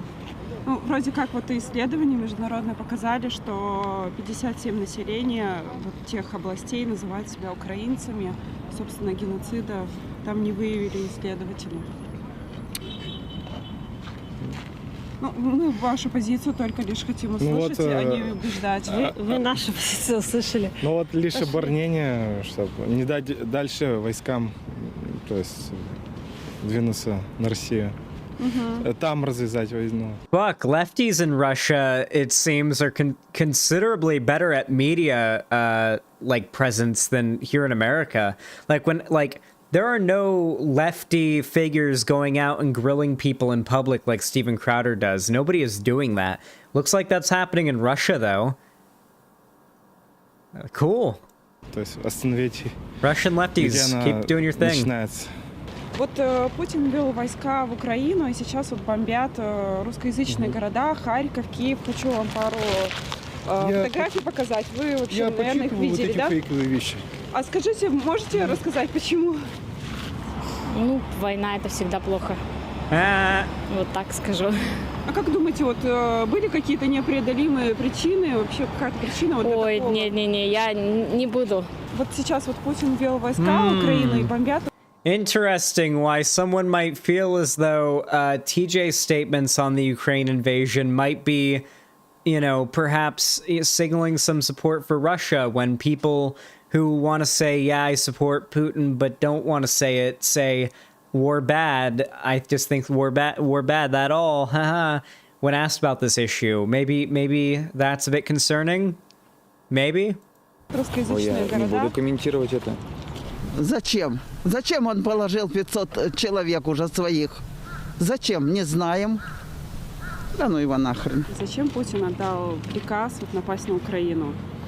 Как-то мне не хочется прям это говорить, потому что у нас как-то это... Может за это быть какая-то опасность, поэтому я лучше воздержусь от этого. Я просто за мир и все. Мне не хочется войны. Это верифицированные фотографии международных агентств Reuters, Associated Press. Вот, в связи с чем хотелось бы задать вопрос. Как вы думаете, чисто ваше мнение, зачем вот Путин отдал приказ напасть на Украину? Ну, мое мнение, чтобы защитить русских. Some of the students answered honestly, probably risking their lives.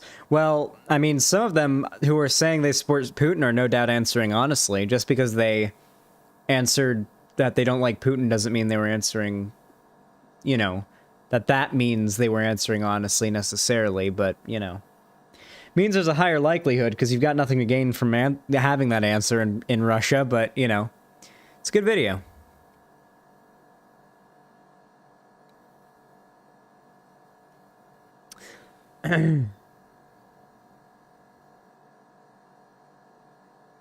Like having only Fox News to choose from. Here, let me see if I can get some live updates.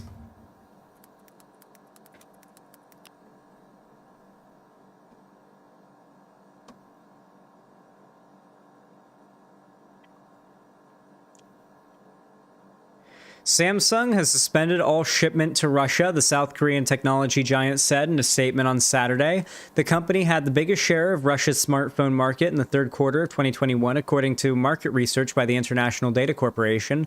Samsung said in the statement that it was sending $6 million in humanitarian aid for people in the region, including refugees. The aid includes $1 million in consumer electronics. Goddamn. Well, that's pretty based. I know they're doing it for, like, you know, like, looks and optics, but listen, actions speak louder than intentions. That's what I like to say. The messaging app Telegram on Friday blocked the Russian state-controlled news network in Europe and the United States, according to the Institute for Strategic Dialogue, a think tank that tracks online extremism. The move is notable because Telegram has been a main source of disinformation spreading in Russia and Ukraine.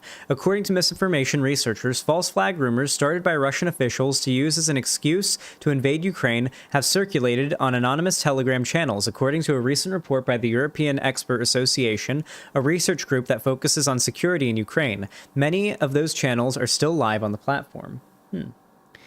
Xanderhal watched Hassan because Vosh ain't streaming, still doing Russia apologia, just more veiled than most. He's doing his both sides thing, but he criticizes the Western side 5 times for every 1 time he lightly and passionately criticizes Russia. Couldn't take it anymore. Now I watch Vosh V2. God damn it, Rippy. Listen, I appreciate your shit talking of Hassan because I don't believe that Hassan has actually changed his opinion or, like, has actually changed his stance. Hassan just wants to please everybody, okay? I really do think that he's just, like, a dumb fuck. I'm sorry. I really hate Hassan, guys. And if you like Hassan, I'm gonna be honest, that makes me think a little bit less of you. Just a little bit. A very tiny bit. But it is an amount. It's a non-zero amount that I would think less of you if I found out that you liked Hassan. Alright, let's continue. With sanctions, the US and Europe aim to punish Putin and fuel Russian unrest. That's great. Several UN Security Council members condemn Russia's attack on a nuclear power plant. Oh man, that'll really do a lot. Zelensky criticizes NATO over its rejection of no-fly zone. Based Zelensky, we love him. Oh, I bet he loves them Amazon Primes and top-of-the-hour ad breaks. Oh, he does. Like, what happens when Hassan buys his second super nice car? That's gonna be that's what I'm really excited for. Like when Hassan starts buying multiple nice cars, and he's got a garage of them. That's gonna be when the discourse gets really fun. Cool guy, thank you for the tier 2 sub. I really appreciate that. I assume that's $10 right there. Thank you very much. Who cares about his cars? A lot of people on the internet. It's gonna be really funny when everyone melts down about it.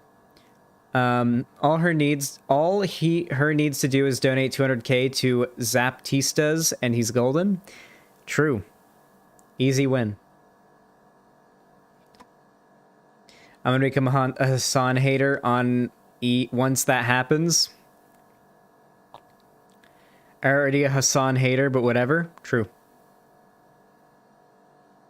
Never watch Hassan, not gonna go after this shit. Or not going to after this shit. That's good.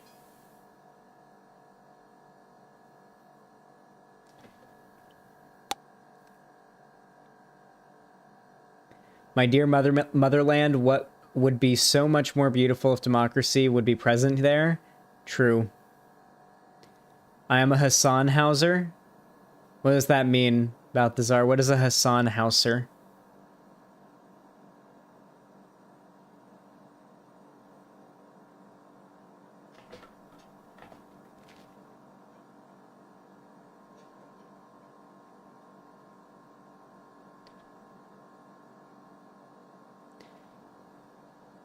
Gonna steal Hassan's house? Oh shit, yeah, we should do that. That'd be pretty pog. We need an upgrade. I genuinely got so stressed watching one of his recent streams and seeing him yell at any little criticism.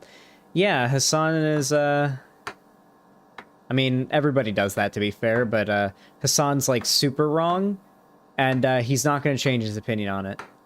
Like, Hassan is not a smart guy. He doesn't claim to be, but he still expects you to take his opinions seriously. That's the funny thing. Like, Hassan calls himself a himbo and uses, like, oh, I'm just a dumb frat boy himbo, whatever, as an excuse to get out of drama sometimes.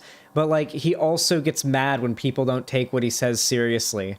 Or they take what he has to say with a grain of salt. Like, that is an objective, existent criticism of Hassan, is he falls back on being, like, oh, dummy all the time. And listen, alright? Hey, is Poon Head here? Alright, listen. I'm doing a little dunk on Seanhead, okay? Seanhead does it too, alright? Sometimes Seanhead does use the I'm dumb, don't take what I say seriously excuse to get out of a drama or a cancellation, but will also get mad at people when people disagree with her and don't take what she has to say seriously. And I will say, I do find it somewhat odd that people can use the I'm dumb, don't take me seriously excuse and the you should take me, I'm mad at you because you're not taking what I have to say seriously excuse interchangeably. Like, when you use those two things, you know, when it suits you, it feels like, you know, neither is true.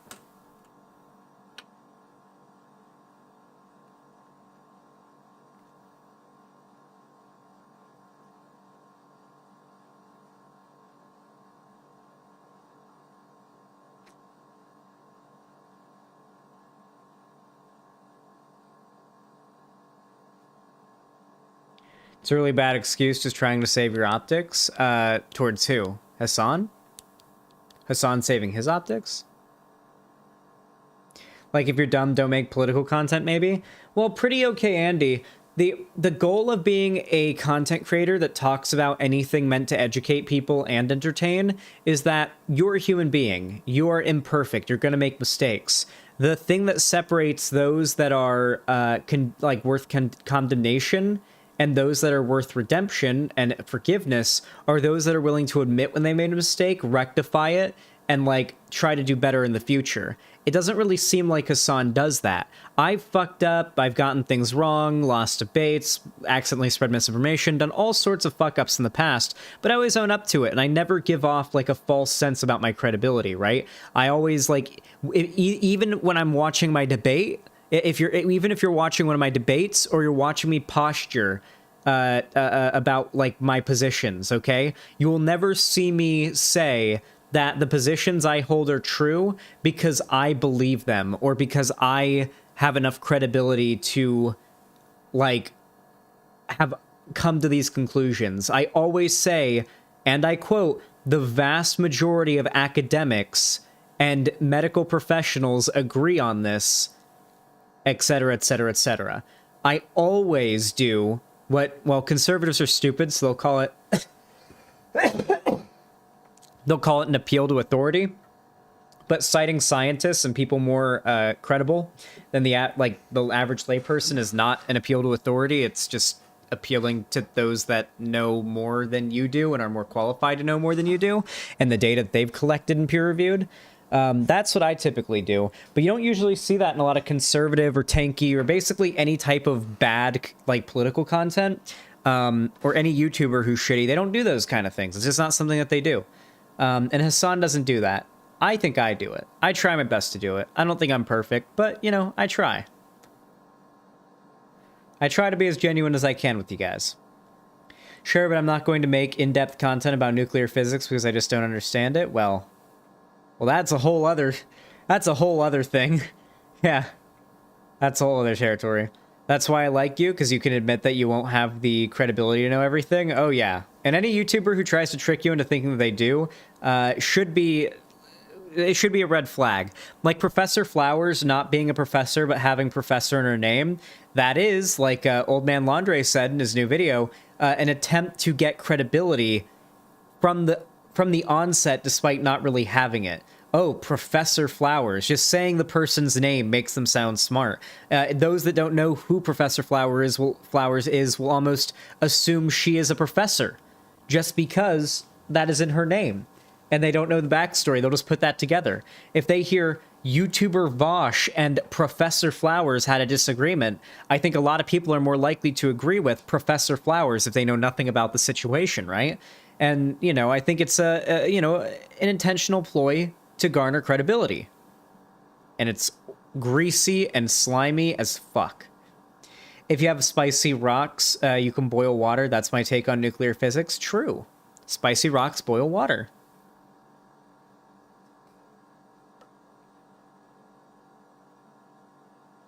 Hey chat, did you guys know that a good way to break a fever is actually to eat like a hot pepper?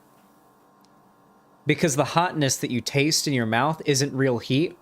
That's just the burning of the capsaicin oil. What's really happening is your body is feeling like it's heating up when it's not, though it is heating up because you have a fever and you need to break it.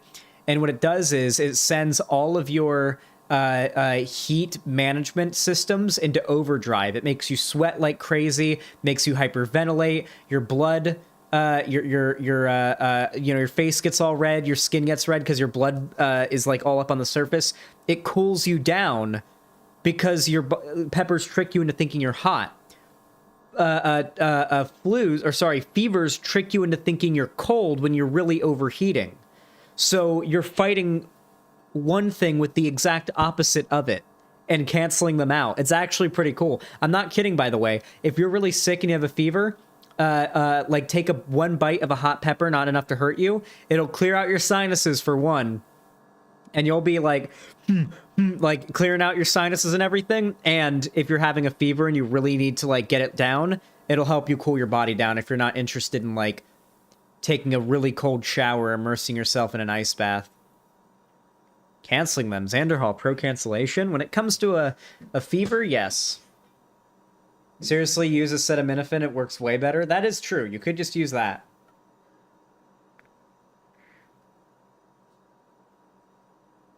Primitive Technology just uploaded a new video. Yes, Xanderhal, the Primitive Technology YouTube channel the waiting room. Everyone comes here to wait for the new Primitive Technology upload to come out. When I go to my YouTube channel and I check the like demographic crossover, the number one on the list is Primitive Technology. I love those Primitive Technology channels, but I really love how that one person decided to announce that in my chat. It's like when you don't really like consider certain crossovers, you know? Like it's like when you would watch this, the first example I can think of this is SpongeBob, right? Like SpongeBob was a show with a really broad range of characters that like generally never interacted with each other, you know? And then occasionally there'd be an episode where they actually did interact for the first time, and I always thought of it as being really interesting, you know? I remember in SpongeBob when I was a kid, the one that stood out to me a lot was when Sandy and Plankton, of all people, met for the first time, because those were just two characters that they always had their own separate episodes when they appeared, you know? They never ever interacted, and they never even appeared in the same episodes usually, except for maybe like, I don't know, in a crowd or something in the background. Are you still not doing media share? Probably not. Well, maybe today, yeah. If you guys send in media share videos and media share donations and you queue them up, we will watch them at the end of the stream. And obviously you can include a message which will get read out with TTS, and the donations are appreciated because, you know, times be tough, you know? Donos are appreciated. So yeah, we'll do the media shares at the end of the stream.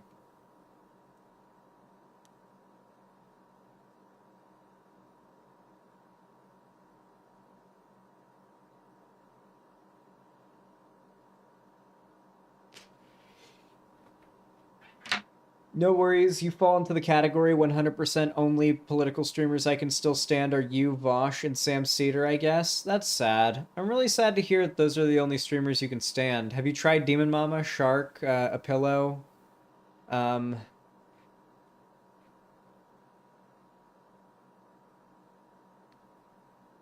That's really all that's really all who I'm friends with in this space, guys. Like, as far as lefty YouTubers go, the only people I'm really friends with are, like, that are on a large scale. I guess Heem, yeah, I'm pretty cool with Heem. Heem, Shark,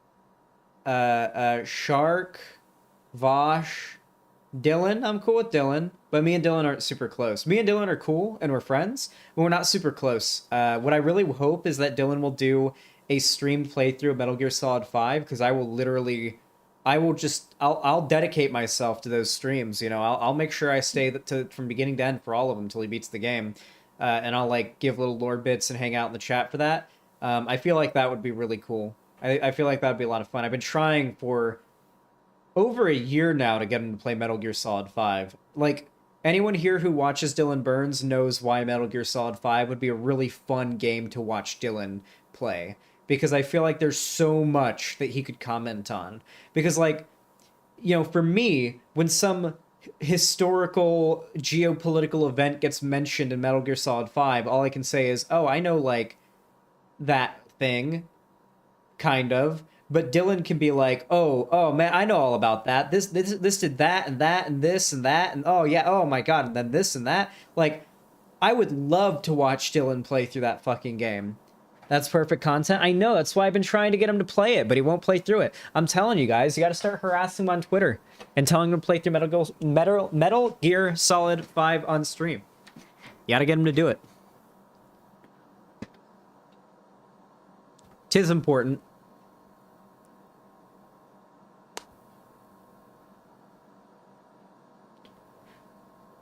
Abduct some people with balloons.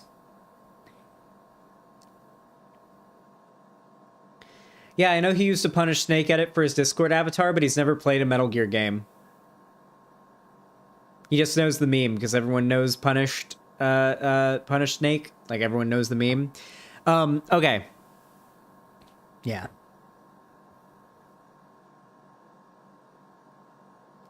Haas is a disgrace? True.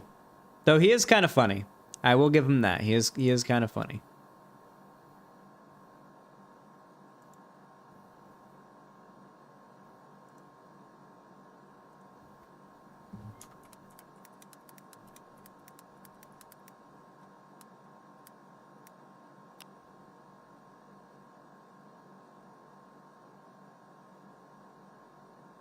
Wait, are Hans and Haas different people? No.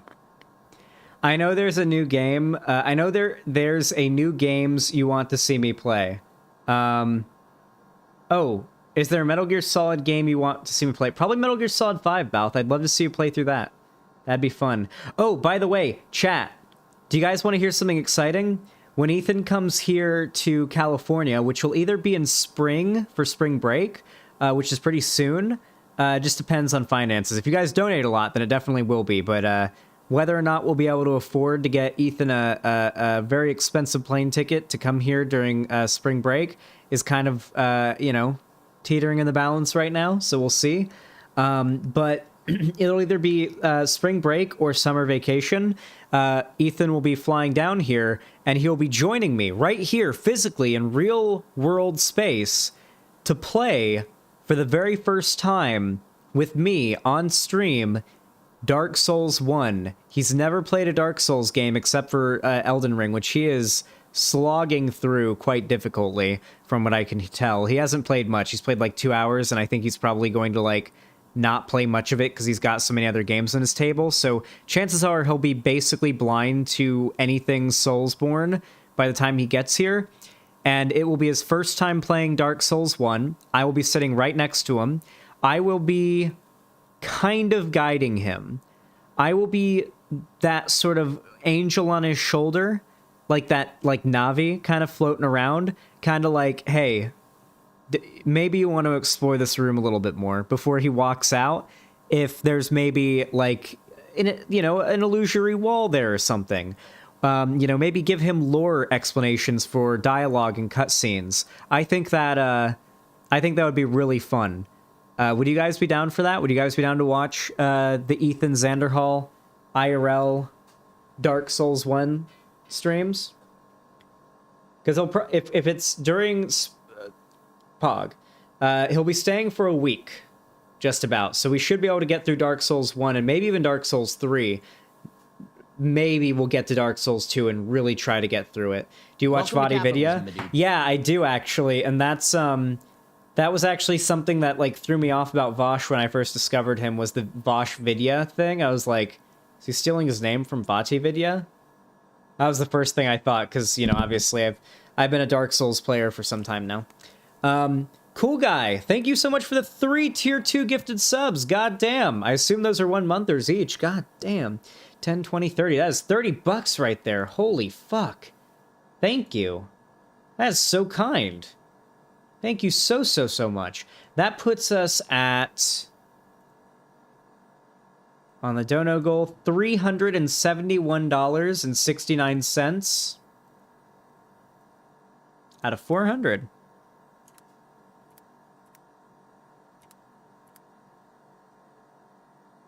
Look at that.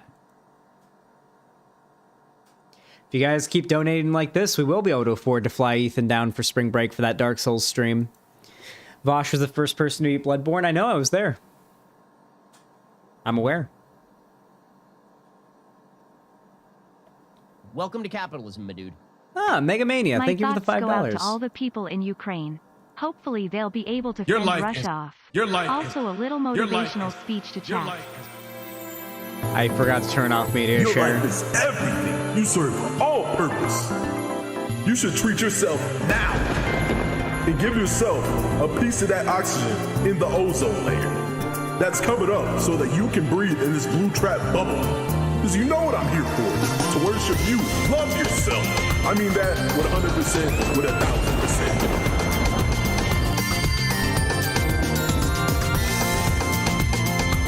1000%. We needed that.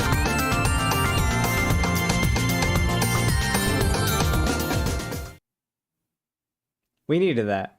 You know, we really needed that. Thanks for getting us to 376.69, by the way. Thank you for the $5. Ozone is actually really fucking bad to inhale.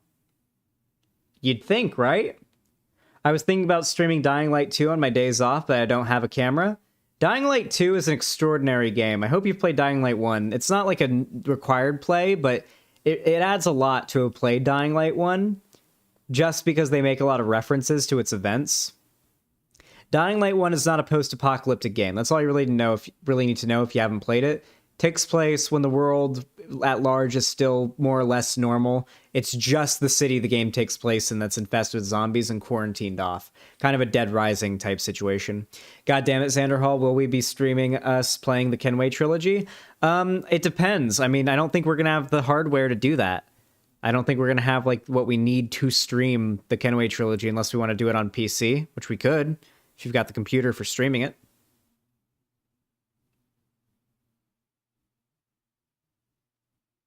My main problem with DL2 is the setting. I miss Haran so much, or Dying Light 2. Yeah, Haran being like all tropical is really nice, but one thing I will say that Dying Light 2 has over Dying Light 1 is how many human settlements there are everywhere makes the world feel so much more lived in.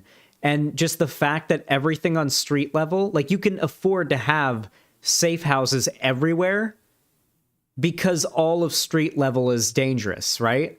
And in the lore of Dying Light 2, the government flooded chemicals, deadly chemicals, to the streets to try to kill the zombies early in the outbreak, which killed all living things in the street level and just mutated the zombies to make them like more deadly, so that kind of sucks. But it killed everything on the street level, so the only life that can exist is on like the rooftops. So all of humanity is built like these little rooftop towns and rooftop outposts, and the zombies hate UV light. So most of the power, like really strong ones, don't come out during the day unless you like cause an explosion or make a lot of noise and draw them out.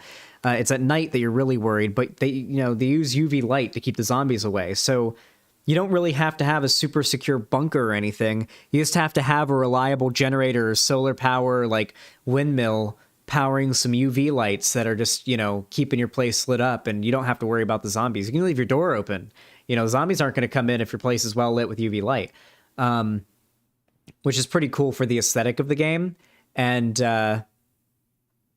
it's pretty cool. I like it a lot. Also, everybody in the world of Dying Light now is infected, and if they're in the darkness for long enough, they'll turn into a zombie. So they have to constantly either be in sunlight or in UV light, or taking these little like inhaling things that like helps them keep the infection from growing.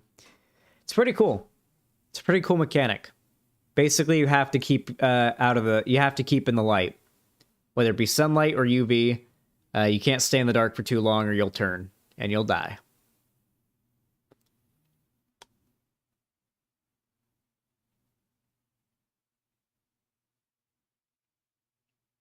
Oh yeah, the Dying Light 2 gameplay loop is also very good. What I really like are the dark zones. The dark zones are really fun. Like the concept of it too, especially trying to take them on during the day when they're packed full of virals and volatiles. That's always really fun. The amount of settlements is also a problem for me. I never feel like I'm in actual danger. There's a safe house everywhere, and it kind of takes away from the anxiety of making a mistake. Dawn Beverage, I kind of felt that for a while too, and I think that's kind of the intent.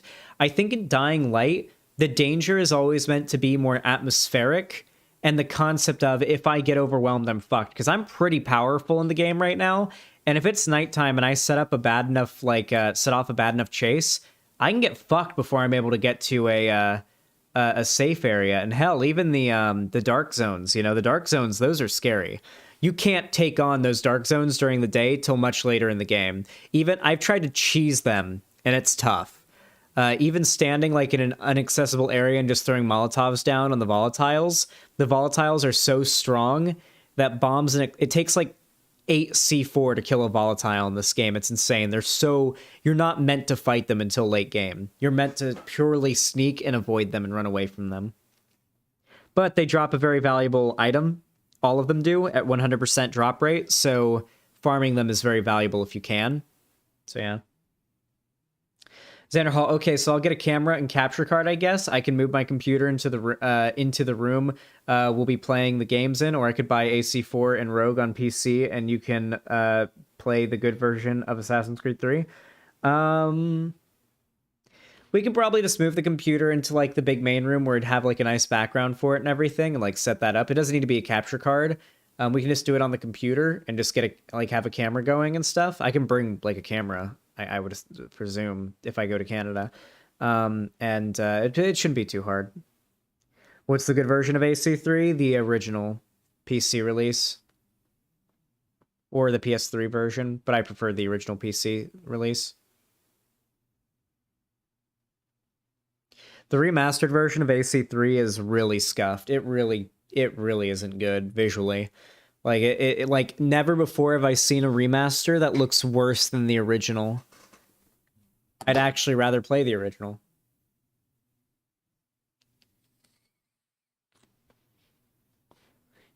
What are your thoughts on the game 7 Days to Die? I love the concept of it. I really love the idea of it, and I watch gameplay of it and it looks fun, but I can never dedicate myself to it. I feel like I need a group of friends to play 7 Days to Die with and like really dedicate myself to it with, and we'd do it. I feel like the same goes for Ark Survival Evolved. What I'd really like to do, what would be really fun to do, would be hopefully, I don't know what the state of it is now. I've been occasionally monitoring the state of the DayZ roleplay, the DayZ standalone roleplay servers. For those of you guys that don't know, I used to stream on my channel a lot of DayZ roleplay where I'd play as a character. I'm trying to remember what his name was. His name was Chet something. It was Chet Humphreys. Yeah, I played a character named Chet Humphreys on a DayZ roleplay server, and I had some extraordinary times in that server. So I really hope we can recreate some of those memories soon if DayZ RP kind of gets popular again, DayZ roleplay. And I'd be down to stream some of that, and I think it could be fun, you know? It's a little bit boring at times, but also I think it could be high viewership just because, like, you develop a character and a story and it's all organic, and you meet these characters, and you become attached to them, and sometimes they die and you have to make a new character, and all sorts of crazy stuff happens. It's really neat. It's kind of like D&D, but in a video game. But it's a lot more like organic than like you might think. Like everybody agreed going in to like, yeah, I'm gonna play this character exactly how this character would behave. So it's not that, oh, everyone is playing a part, or like everyone is like, everything is scripted. It's that, no, everybody is playing a character exactly as that character would behave, and that is why the events that are occurring are unfolding. Really interesting dynamics happen because of that.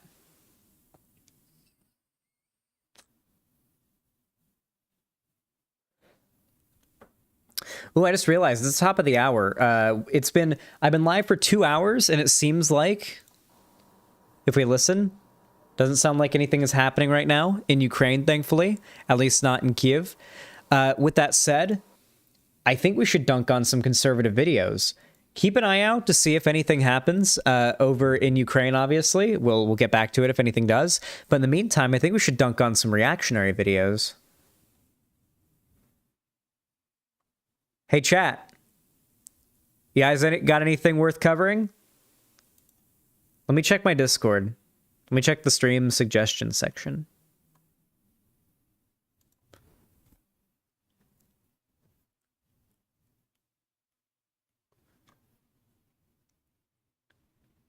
A lot of Russia-Ukraine stuff.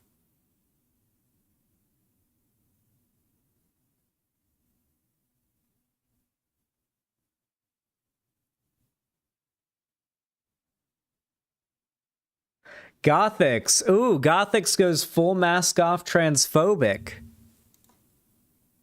Nice. Let's get her.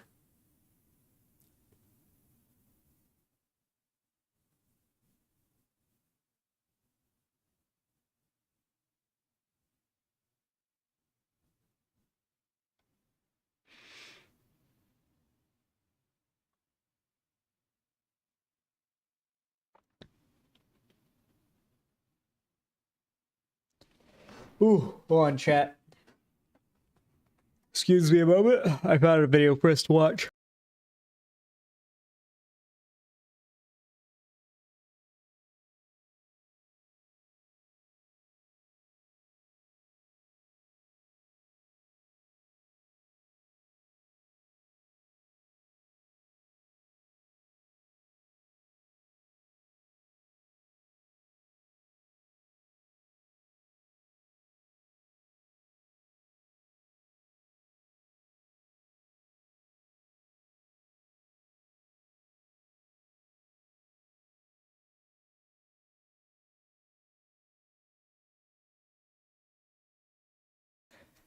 Excuse me. Good Lord. All right. We're back. Hold on a moment.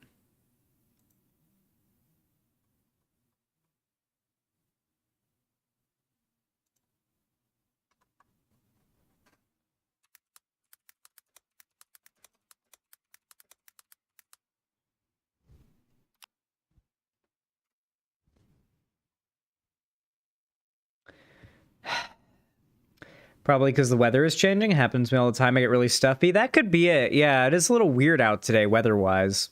All right. Are you fucking kidding me?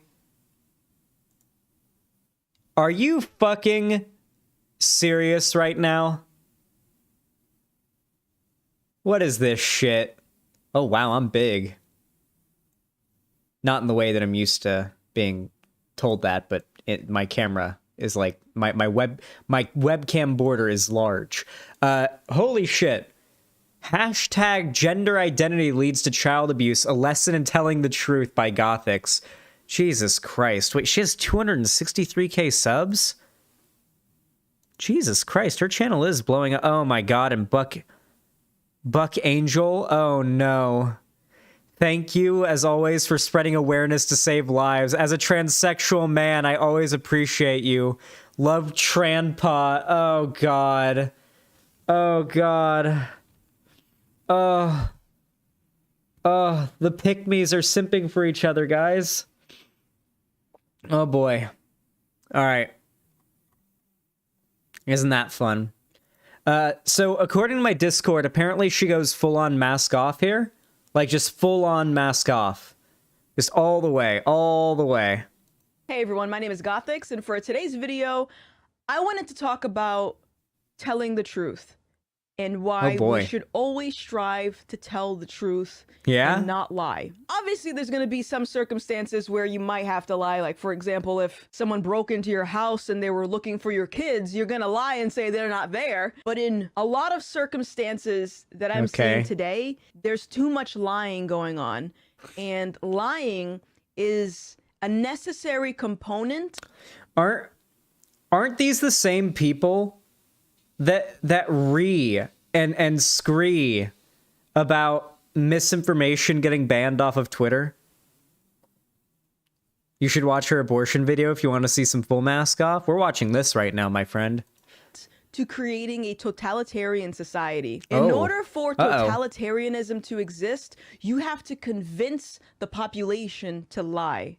Because if you can get them to do that, it creates a rippling effect, because now you have to add another lie on top of that lie, on top of that lie, on top of that lie. And that is where we're headed right now. So I wanted to make this video. Dude, I love how it's just like people are saying, hey, can you like just call me by like different pronouns? And then in response, conservatives are like, we are being indoctrinated. The world is crumbling. The new world order is rising. It's like, it's not that deep. Like, can you just chill out, all right? Smoke some fucking weed. Here, look at me. Listen, I'll smoke some weed with you. Listen, Gothix, if you're watching with me right now, take a hit with me. We'll get nice and high, have a great time. To plea, pretty please, that you guys don't lie. So for this video, I want to talk about one type of lie in particular that I believe is causing a lot of harm in society. Actual rippling effects in society. Before I get into it, I just want to say that the people who I'm describing, what I'm saying does not mean that I don't think you're a human being. It doesn't mean that I hate you. It doesn't mean that I don't believe you should be allowed to be in society. It doesn't mean that I want you to die. It doesn't mean that I want you to get treated poorly. But what it does mean is that I believe in repeating the truth and only the truth.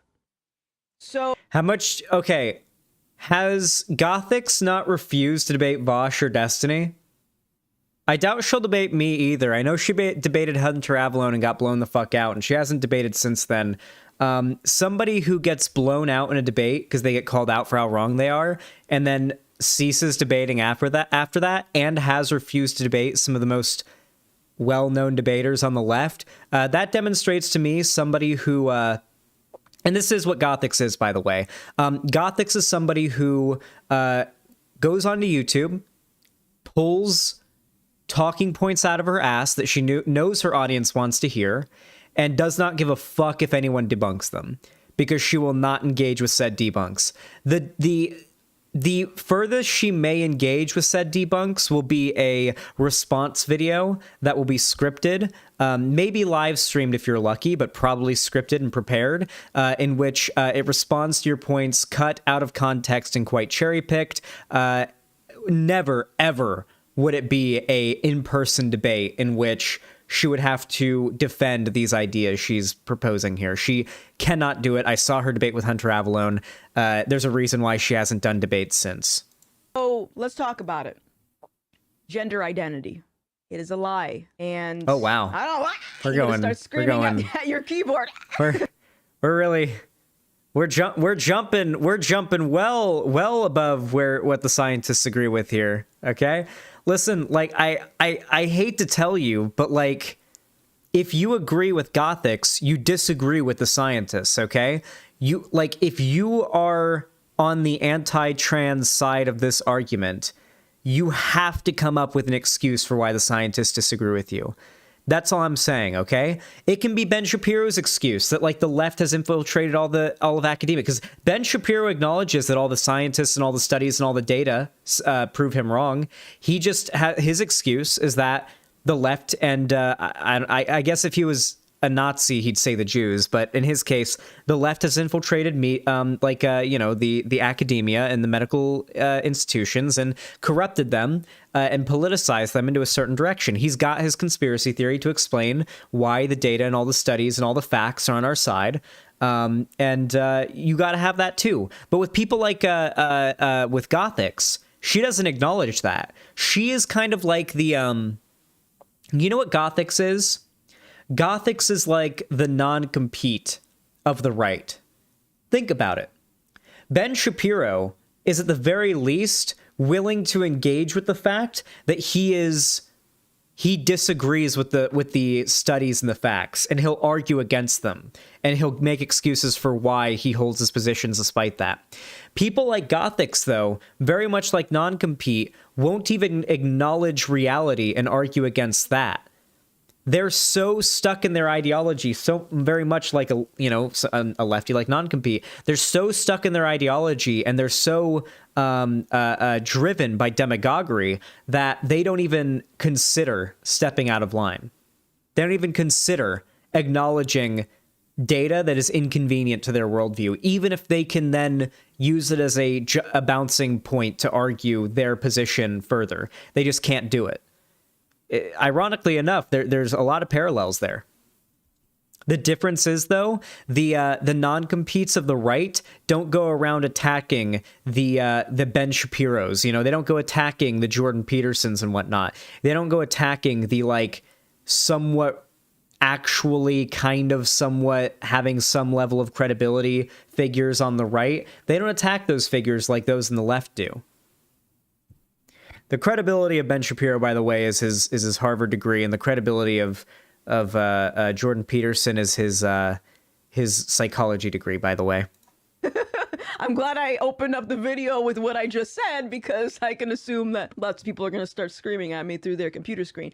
But it is a lie. And no amount of gender studies, gender identity theory, political activism, trans activism, none of this is going to remove the reality that you, at the end of the day, are still lying. Whenever I'm talking... So, something that I think is worth pointing out about this type of content is that it's supposed to invoke rage in people on the left. The way that she is it's all based on presuppositions that she will never explain the reasoning behind. She is just starting out the video by saying, if you are trans and you think you're valid, you're lying, right? Or if you are somebody who believes trans people are valid, you're lying. Like, that's how she starts the video. It is meant to upset you if you're a progressive. You are meant to be triggered by this, because she will never debate you. She will not allow you to enter an arena with her in which you can bring up the truth and debunk her lies. She is instead going to use her massive platform, a platform so much larger than you will ever have, to spread lies completely unchallenged that her audience will eat up, and that her audience eating up will then propel those videos to a whole new audience that don't agree with her, that will then be indoctrinated to agree with her, which will proceed to feed said, fire more until it eventually, fades out and dwindles away, as all of these reactionary YouTubers do once, their audience realizes they're full of shit. You can only lie to your audience and then get called out so much before they realize it. That's basically been the downfall of every right-wing YouTuber up to this point, is they get called out, they get off the hook, they get called out, they get off the hook, but then eventually enough people realize it's repeated behavior and their channel dies. A la No Bullshit and everyone who came before him. About this, I'll usually get the response, why do you care what people identify as? And I don't. I have to make that explicitly clear. I don't care. I don't care, guys. I swear, I really don't care what anyone identifies as. Why do you think I care so much, guys? I don't care. I don't care. Why do you guys think I care? Does the tone of my voice not indicate to you guys how little I care about how people identify? Guys, they care, okay? They most definitely care. All right? Nobody makes a YouTube empire on the topic of dunking on people because they identify differently than what you're used to, because they don't care, all right? You clearly care. as. What I do care about is when they take their... Oh my god, she's a Bioshock fan. She doesn't know Bioshock is making fun of people like her. Listen, okay? Conservatives are constitutionally incapable of analyzing media critically, okay? They literally see it as nothing but power fantasies and escapism. They don't view it as like an expression of feeling or art or messaging. If you are to try to incorporate a message into art, they see that as you politicizing it and thus as ruining it. Conservatives always think of media as being purely escapism and power fantasies, because they live such cushy, privileged lives generally that that's all they could really hope for. It's generally people who, you know, have something, you know, fucked up going on with them that resonate more with messaging that, you know, appeals to them, right? Like, conservatives are not the types of people that, like, most art is meant to appeal to be fair, right? Generally, conservatives are the archetypal villain in most art, which is commonly why conservatives end up, you know, reeing about it online. Lie and try to package it as truth to the rest of the world. So when you start demanding someone refer to you by certain pronouns, you're saying, I want you to lie with me. When you start putting this... Okay, can we, like, start from base one here? Because I feel like there's a few levels of understanding about how, like, the universe works that maybe me and Gothics aren't, you know, in agreement on.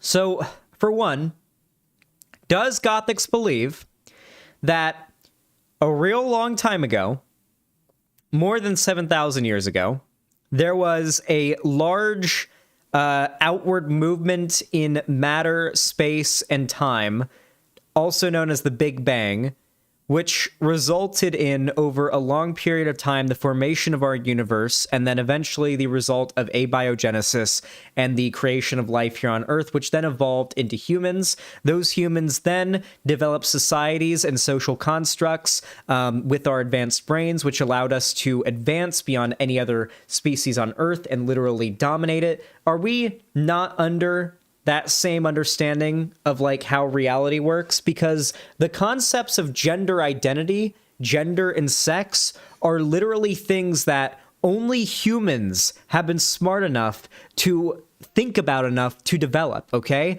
There are no constructs of sex or gender in the animal kingdom, okay? In the animal kingdom, all right, you see something that you want to fuck and you do it, okay? There are gay animals and it's accepted, okay? There are animals that break the somewhat existing gender or sex expectations of animals in the wild as well. They're like, I guess you could say femboy lions, I think there was a femboy lion that was discovered once, and people were memeing about it on Twitter. Like, these are things that exist, right? I'm going to guess that, like, Gothics either is going to ignore these facts because they are inconvenient to her grift, and I do think she's grifting. They're either inconvenient to her grift, or she's going to ignore them because she's just too stupid to acknowledge them. I don't know.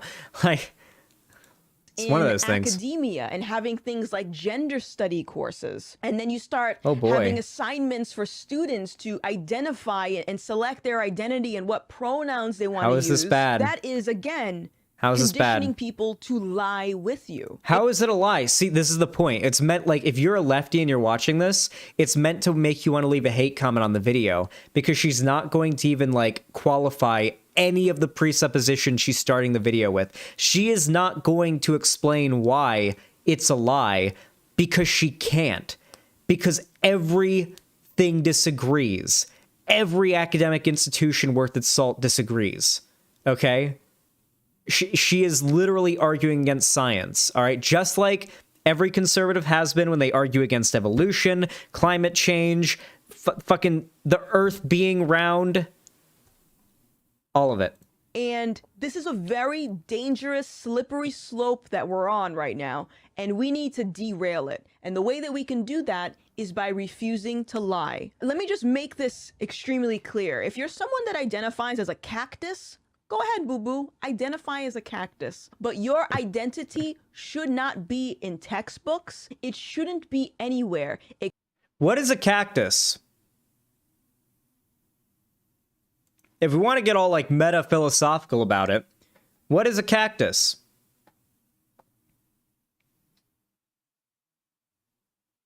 Here, let's try a better one. Hey, chat. Define a chair. This is one that JXE taught me. Define a chair. What is a chair? Good luck coming up with a definition for chair that doesn't include things that aren't other things, right? Like, is a stump a chair? Well, functionally it can serve as a chair, but it's also a stump, right?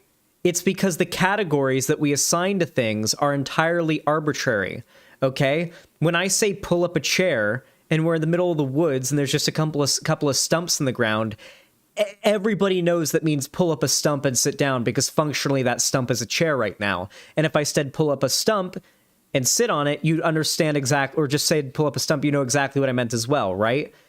It's because our language was something that humans, due to our extraordinarily highly developed and evolved brains, language is something that we developed that has allowed us to build societies, social constructs, and categorize things so that they have utility, all right? The reason why we invented language and communication and labels for things was because it provides us utility, which gives us an advantage over literally every other species on Earth, possibly in the universe, because we haven't discovered any other life anywhere else. With that said, I would argue, and so would all of the academics and scientists, would argue that there is a shit ton of utility that comes from recognizing the label of transgender people and recognizing the label of their gender identity as being valid. Not only that, but also making a distinction between sex and gender. How can you argue that trying to add less nuance to an issue adds utility? That is what Gothics is arguing for right now. She is trying to argue that we should look at the issue of sex and gender and sexuality and what have you with less nuance, less critically, less nuance. Is that not being anti-intellectual? If you're a smart person, should you not take pride in critically analyzing things that you've come to become used to in society? Because I think that's something smart people do personally. When I think of something that a smart person does, I think, oh yeah, a smart person would take something that they've thought of as a truth, a fundamental truth their whole life, and challenge it. Not challenge it baselessly when there's no evidence for it being, incorrect, but to at least look into it. And I promise you, if you do independent research and you look into what all of the reputable scientific and academic organization and medical organizations have said about this whole issue, you will find that they align with the left, or I should say the left aligns with them far more than Gothics is letting you believe, all right? Xanderhal, Gothics probably thinks that being intelligent is different from being wise, and being wise is more important. Yes, every conservative that I argue with, once you beat them on the arguments of data and studies and whatnot, they will all retreat back to street smarts. Do you remember was it Sean Last, or I forget who it was. Was it Sean Last or the Kai Clips guy that I debated on like the trans stuff? And he eventually tried to argue that all of the academic and medical fields and all the data collection fields, they all had no idea what they were doing. And he tried to say that he has like the street smarts to know more than the scientists. Like, was that the guy? It was Kai Clips? Yeah, that was really funny. Yeah, he raided my chat with like a big Nazi raid when I had like 14 viewers the other day. Like Vosh, I like streamed some Elden Ring at the same time as Vosh covering the Russia-Ukraine stuff, and I had like 14 or 15 viewers, and like the Nazis who hate me always wait till I've got an uncharacteristically low viewer count stream because of some like other circumstances, and that's when they send a bunch of Nazis to raid my chat because there's like no mods active, and like they're gonna flood the chat over my fans and whatnot, and it's gonna make me feel like shit. Like that's what Kai Clips did like a week or so ago, I think. I ended up having to ban him. So that tells me that he's super salty about our debate. I mean, everyone knew that he got like blown the fuck out, but that tells me now that he knows he got blown the fuck out and he's mad about it. Hey, old man Laundry, I just mentioned you earlier. Here, let's resume. Except between you and your therapist. So let's actually consider the... Oh boy, it would be a shame if the DSM-5 didn't tell therapists to validate trans people's gender identity, and if the studies and the data and whatnot, which is also included in the DSM-5, didn't also say support of friends and family and validation of said identity also helps with reducing of suicidal ideation, depression, and suicide attempts in general. The consequences of feeding into the gender identity lie. And this, all that I'm talking about right now, is currently happening.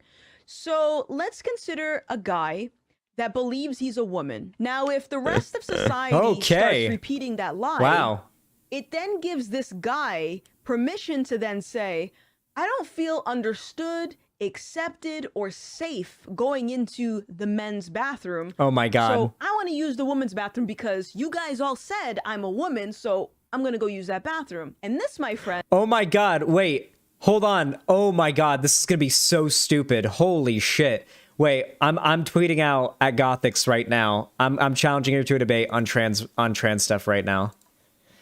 Hold on. Holy shit. She is fucking stupid.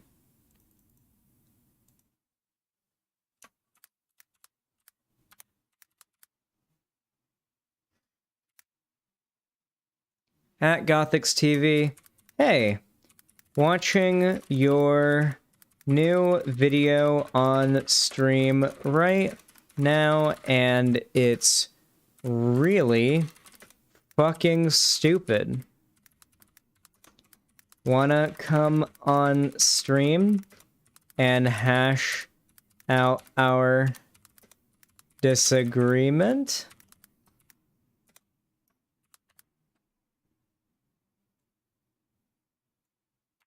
Hey buddy, wanna come on stream and talk about it?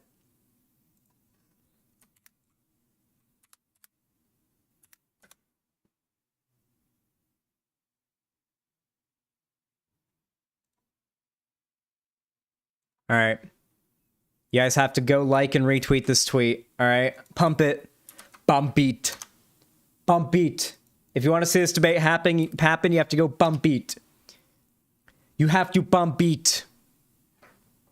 Cut this little bit out, Cherry, of the video. You got to bump beat. Gothic's got blown out by Hunter Avalon in debate. I know. She's gonna pussy out of this debate.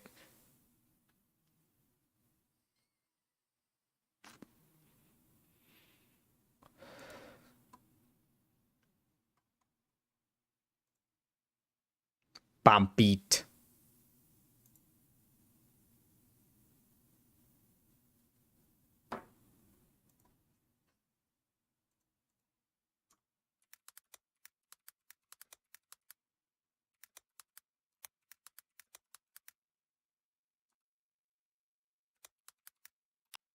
Yeah, that was a pretty good meme. I saw a good meme in a group chat I was in.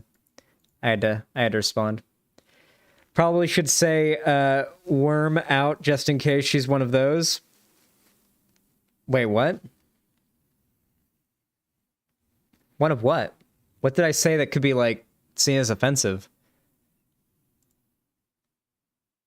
Oh, pussy out being sexist? Oh.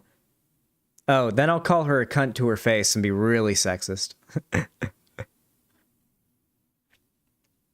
I'll go all in. I don't think you guys realize how misogynistic I can be. I can be way more misogynistic than you. Giga Chad. I had changed the Chad emote to Giga Chad because that's the actual name of the emote. Alright, let's get back to the video. Pee, pee, poo, poo, penis, and vagina. All right. Let's get back to the bit. All right.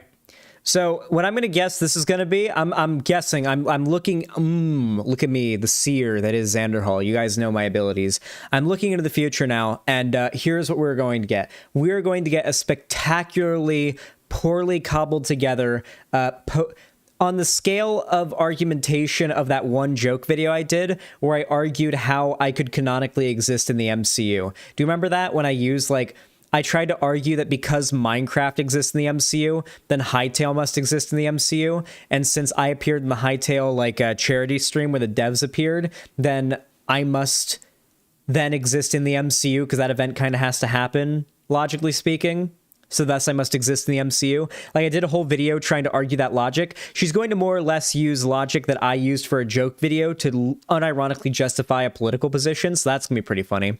And it's going to be a spectacularly poorly cobbled together example of slippery slope fallacy. She's going to argue that if society accepts that trans women are women, they're going to be allowed into women's spaces, then they'll be allowed to hurt women, and then people will argue that you can identify as anything, and then people argue you can identify as a child, and then you have people fucking children. It's going to go something like that. It's going to be the same slippery slope fallacy that has existed since gay people have been fighting for the right to get married.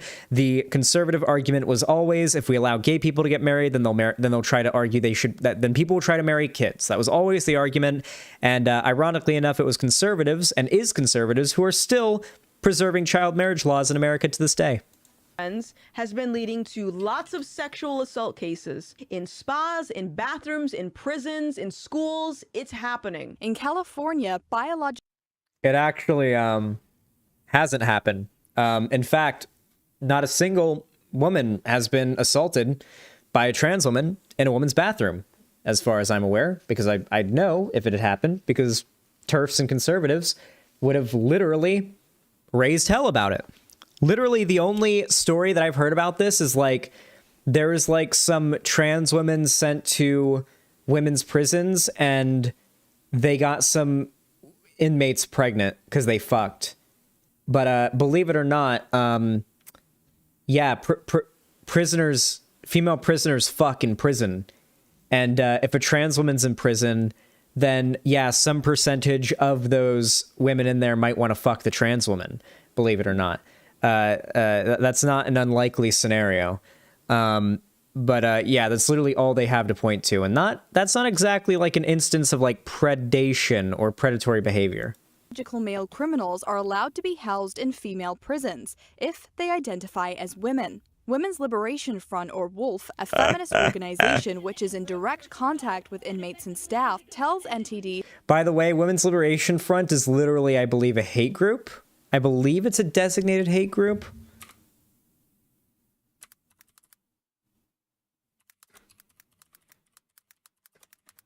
I believe it's a hate group.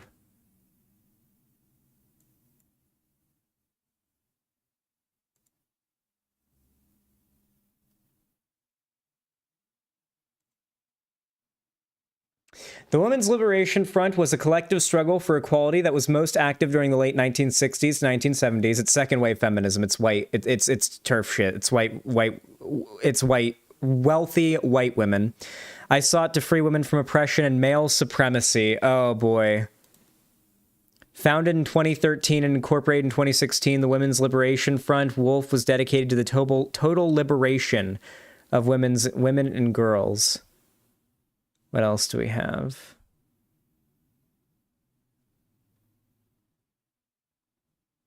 I'm trying to find more on them. Because, like, you can tell they're sussy as fuck, but I feel like they've mostly flown under the radar here. Jesus. That at least one woman in Central California women's facility is pregnant as a result of the male inmates. Janaya Monroe, a transgender woman in Hey, look at that! Russia Today. Hey, for those of you guys that don't know, Russia Today just got banned off of Twitter, and I believe YouTube too, for being Russian state-affiliated media, because they make propaganda meant to show right-wing conservative beliefs for the Kremlin. So yeah, just for a little bit of perspective on who's being cited here. That is unfortunate for Gothics, like citing RT right after they get, it's just sort of broadly known they're just Russian state media. Who was transferred from a men's prison to a women's facility. That was after she alleged male inmates had sexually harassed her. But in her new prison, Monroe herself was accused of raping a female inmate. The attack took...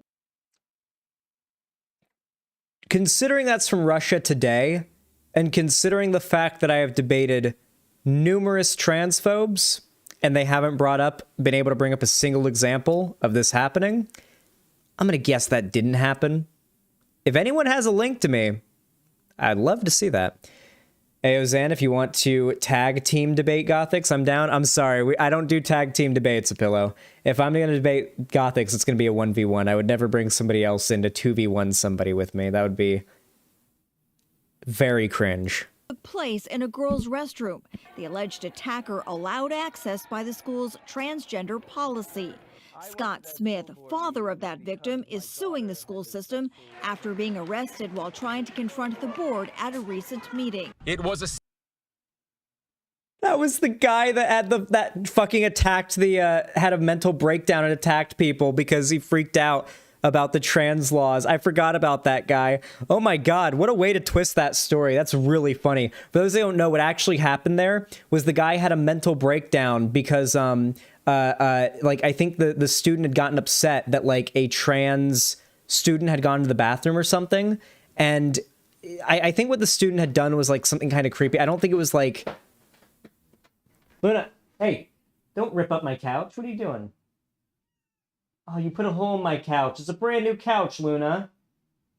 Lonnie, Luna put a big hole in my couch. This is why I don't like to let her in here.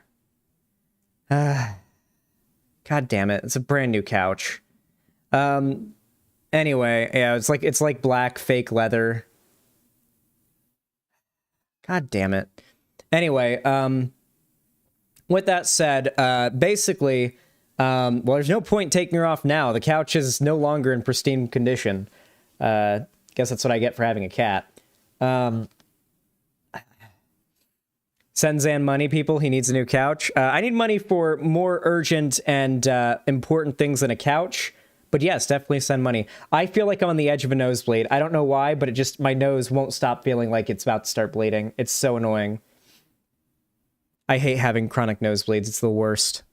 We're going to speed this video up, by the way, because I just realized this is a 15-minute video and I paused too much. This is going to be like an hour-and-a-half long segment if I watch it normal speed. Sexual assault of a 10-year-old girl inside a Denny's bathroom that years later resulted in a cold case DNA hit and an arrest of this suspect, then ID'd as James Tubbs. Now, a 26-year-old transgender woman. An investigation now. Wait, now a 26-year-old transgender woman. Wait, you can't, like, you can't time travel like, retroactively add the trans label. Wait, this was a person who was a creep who went and molested a 10-year-old and then years later transitioned. You can't, like, retroactively apply the trans label after the fact. Not to mention, and I want to say this right now, think for a moment. I want you to use critical thinking skills for a moment. If you're a Gothics fan, or God forbid, Gothics herself, and if Gothics herself is watching right now, I do think you're very dumb and wrong, but also, hi. Anyway, with that said, let's say you've got somebody who wants to go into a woman's restroom and do a little bit of raping, okay? They're trying to go in there, do a little bit of raping, all right? Just a little bit of raping. Now, do you think that if a guy wants to go into a woman's restroom and ambush a lady and do a little bit of raping, they're going to go out of their way to legally change their identity to be a woman, change their name, and go through all of the effort of HRT and like all that shit just so that they can get away with walking into a woman's restroom without looking suspicious, even though rape is still illegal. Just because you're a woman doing it in the woman's restroom doesn't change anything. Like, that it's not like that's not a way to get out of getting in trouble for raping women in the women's restroom. If a guy wants to, like, do something to a woman in the women's restroom, they'll just go in there when no one's looking. What do you think rapists are like trying to like Assassin's Creed style covertly get inside the women's restroom to like get like, no, this clearly isn't like an elaborate scheme of a bunch of like child predators or rapists to try to like gain access to women's restrooms. There are not security guards outside of women's restrooms or like monitors that detect whether or not the person walking in has a penis, okay? Like, it's not a thing that exists, all right? Like, you can just walk in there. I've accidentally walked into the women's restroom before plenty of times because I wasn't paying enough attention, and I was just, like, looking at my phone, walking to the bathroom, and I'm like, oh, fuck, this is a women's restroom. Oh, what the hell? Why do I have purple stuff in my hands? Is that from the blueberries, from the blueberry muff? It must be. Like, that's happened to me before. Like, I'll just be, like, scrolling on my phone while I'm walking, and I'll see, like, the bathroom, and I'll just look up, and I'll accidentally walk, like, left instead of right, or whichever way the men's bathroom is, and I'll, like, walk in, realize it, and immediately walk out, and if, like, there's somebody there, I'll just say, oh, I'm sorry, wrong bathroom, and usually, it's never been a thing. It's never once been a thing. Like, I've walked into the wrong locker room once, and there was, like, a lady there in a towel, and I was like, oh, I'm so sorry, I walked in the wrong room, and she was like, it's all good, yeah. And I just immediately walked around and walked to the men's restroom, it was fine. Like, there's nobody that, like, if I wanted to go in there and do something, I easily could have, okay? Any guy could, all right? You don't need to dress up and, like, literally become a woman, essentially, in every way that matters to do this, okay? It's not a ploy to become a predator or to engage in predation. Underway after a transgender student was accused of sexual assault at an elementary school. Police identified the person involved as 52-year-old Darren Morager of Riverside County. Morager, who has been a registered sex offender since 2000. By the way, when I bring up studies and stats about like trans suicide statistics or like trans like non-suicide statistics or trans like or statistics for trans like attacks on trans people,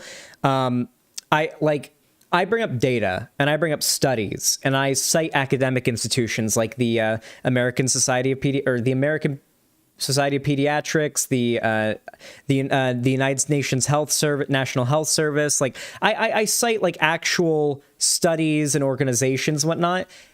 Demagogues show anecdotes and news stories in clips with no context, with no links for you to seek them out. If you realistically want to seek out more information on these stories to see if Gothix is actually telling the truth, it's actually kind of a pain in the ass and no one's going to do it. So much so to the point where I don't even feel like doing it. And normally I would, but today I'm just too tired to do it. I woke up, I didn't get a lot of sleep. So I'm not going to do it now, but like that's intentional. It is intentional that we're not being shown any studies or data or anything specifically. But I do that. In fact, I cited a few specific institutions that agree with me just now. 2006, now faces 5 felony counts of indecent exposure. This is the opposite of human rights because you are ignoring the cries of innocent people to further your own agenda. That's not human rights. That is something else. I don't know what. Wait, by this logic, you could literally justify mask mandates and vaccine mandates. If people are suffering because, you know, COVID is deadly and whatnot, then any state like clamping down on people for not wearing masks and getting vaccinated is justified. She is arguing for the state to clamp down on the rights of trans people because she sees them as a danger, and yet I know for a fact she doesn't agree with mask mandates and vaccine mandates. And do you want to know why? It's because conservatives are hypocrites. They don't actually have any consistent ideology. They're insane. They literally live 5 steps away from fascism, and fascism is, well, it's notoriously inconsistent and illogical. What that is. So let's consider the other aspect of this slippery slope, hate speech. Telling the truth has now been labeled as hate speech. So if I say that man is still a man, do you guys remember back in 2016 when we're back in 2016, by the way. Do you guys remember, like I was completely right. Do you guys remember when back in 2016, Jordan Peterson built his whole career on saying that Bill C-16 would result in people going to jail or prison for misgendering people on the street? That like you would walk up to some person on the street with short hair and a beard and muscles and like lots of body hair and say, "Hello there, sir," and they'd say, "I'm actually a woman. You just misgendered me." And then the cops would come and beat your ribcage in. Like, that was unironically what people were giving the impression would happen. We are back to that. We're back to fear-mongering about that. That woman is still a woman. You're either a male or a female. You can't be either or both. If I say those things, in the eyes of many, that's considered hate. I really do love the fact, though, that they haven't put enough time or thought into this issue to realize the fact that nobody needs to pretend to be a woman to go out and rape women, okay? Literally any guy can walk into a woman's restroom and, like, lurk there and wait to rape a woman. Like, they haven't even put, like, the most minuscule amount of thought into it. And the scary part about it too is that implies that Gothics thinks that like women's locker rooms and restrooms, if it weren't for trans women, would be safe zones. Like, somehow magically no man would walk in there to do anything if it weren't for trans women. Right? Like, that in her mind, right? She actually thinks it's like a safe zone in Dying Light 2. Like, once you get into the UV light, the zombies can't enter that area and you're completely safe. Like, I think she unironically believes that's what women's restrooms and locker rooms would be like if it weren't for trans women. It's actually wild. Speech, right? And the reason that they'll pound this idea of hate speech into your head is because they'll say this will lead When have I said to hate speech? Violence against. Have I ever said like someone is engaging in hate speech before? Like, I'll say someone's racist or I'll say someone's transphobic, but I never say you're engaging in hate speech. And I never really see anyone do that. Like, that's never ever the accusation. Even from the most obnoxious, bitchy people on the left, I've never heard that. There's always like such a like fear-mongered thing, hate speech. Non-binary and trans people. Hate speech is a legal term. That's what they say. It will lead to violence. Me telling the truth will lead to the violence of these individuals. So because of that, because society has been fed that lie, it is now opening up an opportunity. That lie. Hey, by the way, let me tell you, like the ratio of cis women who have sexually and or physically assaulted trans women massively outweighs the ratio of trans women who have assaulted or sexually assaulted cis women, okay? Way more cis women have abused trans women than trans women have abused cis women. And the stats are there. The statistics are there. They're on like almost every single LGBT like website about raising awareness about hate crimes against LGBT people. Opportunity to educate society on what gender identity is. And here goes the slippery slope again. So now you have kids coming home telling their parents that they feel like they're the opposite sex or they feel like they're trans when kids should be learning about math, science. So now we're talking about a conspiracy theory called what's it called? Fuck. It's something onset gender dysphoria. Something onset gender dysphoria, socially onset gender dysphoria. What's the term again? Rapid onset gender dysphoria. Yeah, that's what she's describing. Yeah, she's not calling it that because if you Google it, then this is what comes up, but this is what she's describing. I love this. Like, so here's something you have to consider. So many of these, like, right-wing YouTubers and demagogues, like their talking points and their sayings and their like little buzzwords have been like, society's caught up with them and they've been labeled what they are. Like, if you Google like a lot of their sayings and terms, like Google tells you how bullshit they are. So they've had to start renaming what they're actually saying. So what she's describing here is rapid onset gender dysphoria, which rapid onset gender dysphoria, the rapid onset gender dysphoria controversy centers around the pseudoscientific concept of rapid onset gender dysphoria, proposed to be a subtype of gender dysphoria caused by peer influence and social contagion. So basically the idea is that if we accept trans people, then like kids are going to start to think, oh, what if I'm trans? And they're going to come home and say they're trans. That is what rapid onset gender dysphoria is, but she's going to call it brainwashing and compelling speech, because if she calls it what she's describing, then people might Google it, and when they Google it, they'll find out that it's bullshit, and she can't have that. History, you know, the basics in life to actually prepare you for the real world. They're instead learning about what they identify as. The parents of a Clay County elementary student say they're suing the district. They say a school counselor violated their parental rights by meeting with the child to discuss gender identity. The lawsuit says the parents were only made aware of the counseling meetings after the student made 2 suicide attempts. Parents are not happy with the... Yes. Wait, yeah. That's the rules. When you have a counselor or like a therapist, they're not supposed to disclose discussions to your parents if you ask them not to, unless you're a danger to yourself or others. Like, if you go to your guidance counselor at school and you say, yeah, I'm going through a breakup right now, or like, or how about this is a common one. This is a really common one. Like, it's not like a rule, but it's generally like generally like if you go to your guidance counselor and you say, hey, I'm trans, I think, and I'm like questioning my gender identity, but my parents are very against this and might just kick me out if they find out I'm LGBT, your guidance counselor probably isn't going to tell your parents you're LGBT if you tell them that, right? Which is probably what happened here, but Gothics, being an anecdote Andy, is not going to use data or statistics to show a broader trend or a real problem. She is going to try to use anecdotes, a statistically insignificant amount of them, to try to prove a broader point because the stats and the data aren't on her side. Facts, unfortunately, do not care about her feelings. The Rockland Charter School Academy for having transgender discussions in a kindergarten class. The kindergartners came home very confused about whether or not you can pick your gender, whether or not they really were a boy or a girl. Wait, these are lawsuits by parents. Wait, like literally, if we go back to the 90s, Gothics could be making a video right now where it's just parents suing a school for teaching their children that evolution is real, and use that as an argument against teaching evolution is real. Like, yeah, parents are suing schools for teaching the truth. Oh, wow, that is an argument against teaching it, I guess.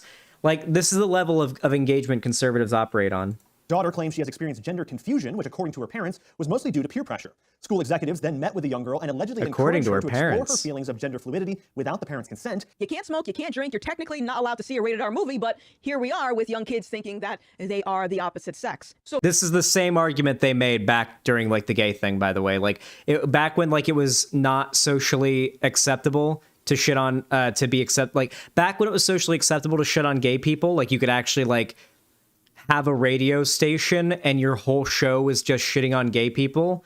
And that was like a thing that society allowed. Like you just nonstop say gay people are like degenerate scum and it was fine. And you wouldn't lose your job. Like back in those days. But yeah, like Rush Limbaugh, for example. Well, he died. He got canceled by nature. Anyway, with that said, but even Rush Limbaugh didn't just go on about how gay people are like scum of the earth, like insects, like in modern day. That was more of his early career thing, you know? But like that's the same argument they made back then. How can kids know if they're gay? Was an argument they made. Kids can't smoke or drink or go or drive or anything like that. How are we supposed to know?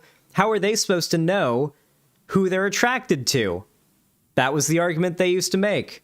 Now they don't make it anymore because they realize you can't shit on gay people as much as you can on trans people nowadays.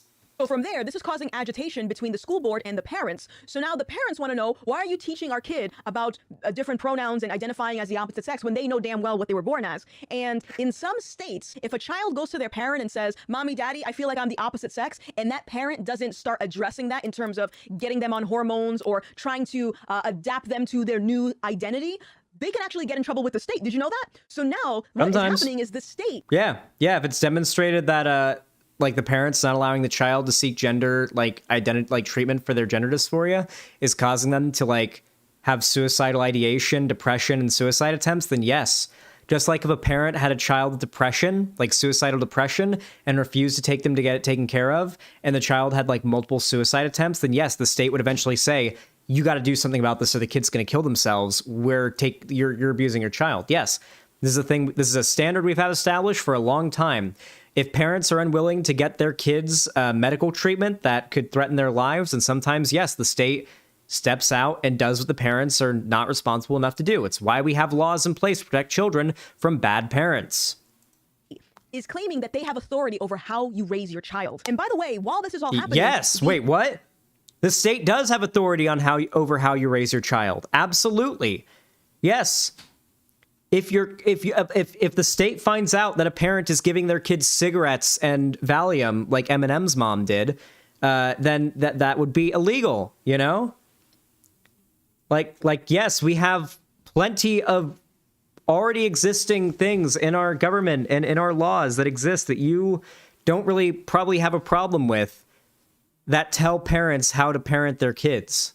Gender identity ideology is leading to a billion-dollar industry for gender reassignment surgery in the pharmaceutical field. Oh my God. You know what else is leading to a billion-dollar industry in the pharmaceutical field? Literally every single ailment, mental disorder, mental illness, and disease out there, from cancer to schizophrenia to, yes, gender dysphoria and fucking the gout, okay? Yes, we are humans. We have big brain. We developed medicine to cure diseases that kill us and make our lives worse. And because we live under capitalism, a thing you're in favor of, those things are commodified, thus making the treatment of those ailments massive industries. That's called big pharma, all right? Like, she's trying to lead it back to money for big pharma, but like, big pharma's getting plenty of money. Like, the existence of any ailment means money for big pharma. What are you going to try to argue that like diabetes isn't real because people spend shit tons of money on insulin? I bet she probably doesn't believe that type 2 diabetes is real. Which one is the type that you're born with that like you have to take insulin or you have to like eat a certain amount because your blood sugar gets too low, like you're born with it or whatever? Like which diabetes type is that? Type 1 diabetes? Okay, yeah, how much you want to bet she thinks type 1 diabetes is caused by eating too much? Like, I guarantee she's one of those... Did you know Keemstar doesn't believe in type 1 diabetes? I think I saw him tweet that. I think Keemstar literally said there's no type of diabetes that you're born with. It's because if you have any type of diabetes, it's because you've eaten too much and you're not responsible with your diet. It's really funny. Conservatives very commonly demonstrate how little they know about science and medicine very often when it comes to their public takes. It's very funny. Or even funnier, when the conservative incel types demonstrate how little they know about women's anatomy, right? Like the not knowing that sometimes women have little tiny, like barely transparent hairs on their faces if you look really, really close at them, in that one like art of Aloy from that one game. Horizon Forbidden West, or like the vagina bones thing, or even the 2 holes thing. Yeah, listen, I meme about the 2 holes thing, but like conservatives actually believe there's only 2 holes. You know that, right? Like, there are people who unironically believe that. The vagina bones thing is a good one, yeah. Wait, what the fuck is the vagina bones thing? There was a conservative YouTuber who complained on Twitter about an anime remaster in which they removed the V-line that the girl had, and they said they got rid of her cleavage and vagina bones. By vagina bones, it was like the hip bones that form like the V-line, you know? Yeah. The vagina bones. Is making so much money, and it really bothers me because the people that are buying into this idea, the people that say, I don't think I'm a girl and therefore I think I'm a guy, or I'm non-binary, or I'm both, or I'm neither, you guys are being used. And I don't know if you realize that. Hopefully at the end of this video you'll realize it, but you guys are being used, and you're She's alleging a conspiracy theory right now, by the way. You're lining the pockets of people that in reality don't actually care about you. This is no different than an Alex Jones sketch. She's screaming about the globalists. They want to play on your mental wellness or illness. We'll get to this in a second. And they want to... She will be selling Brain Force if her channel grows enough for her to be able to put like enough money into it, okay? She will be selling some type of supplement within the next 2 years. Guarantee it, if her channel reaches those heights. And I guarantee it will. She is making the right content at the right time. Her channel's blowing up like crazy right now for a reason. I have no doubt she'll be at 1 million subs within the next couple years. I have no doubt she'll be selling some sort of brain supplements. Wait, Zan, she's doing the Hotep thing? Oh yeah, Hoteps and Nazis are and the far right are literally like only very much like a pussy and an asshole being only, you know, 1.5 inches away from each other, or 1/4 inch away from each other. I don't remember what the meme is. They're not far away from each other either.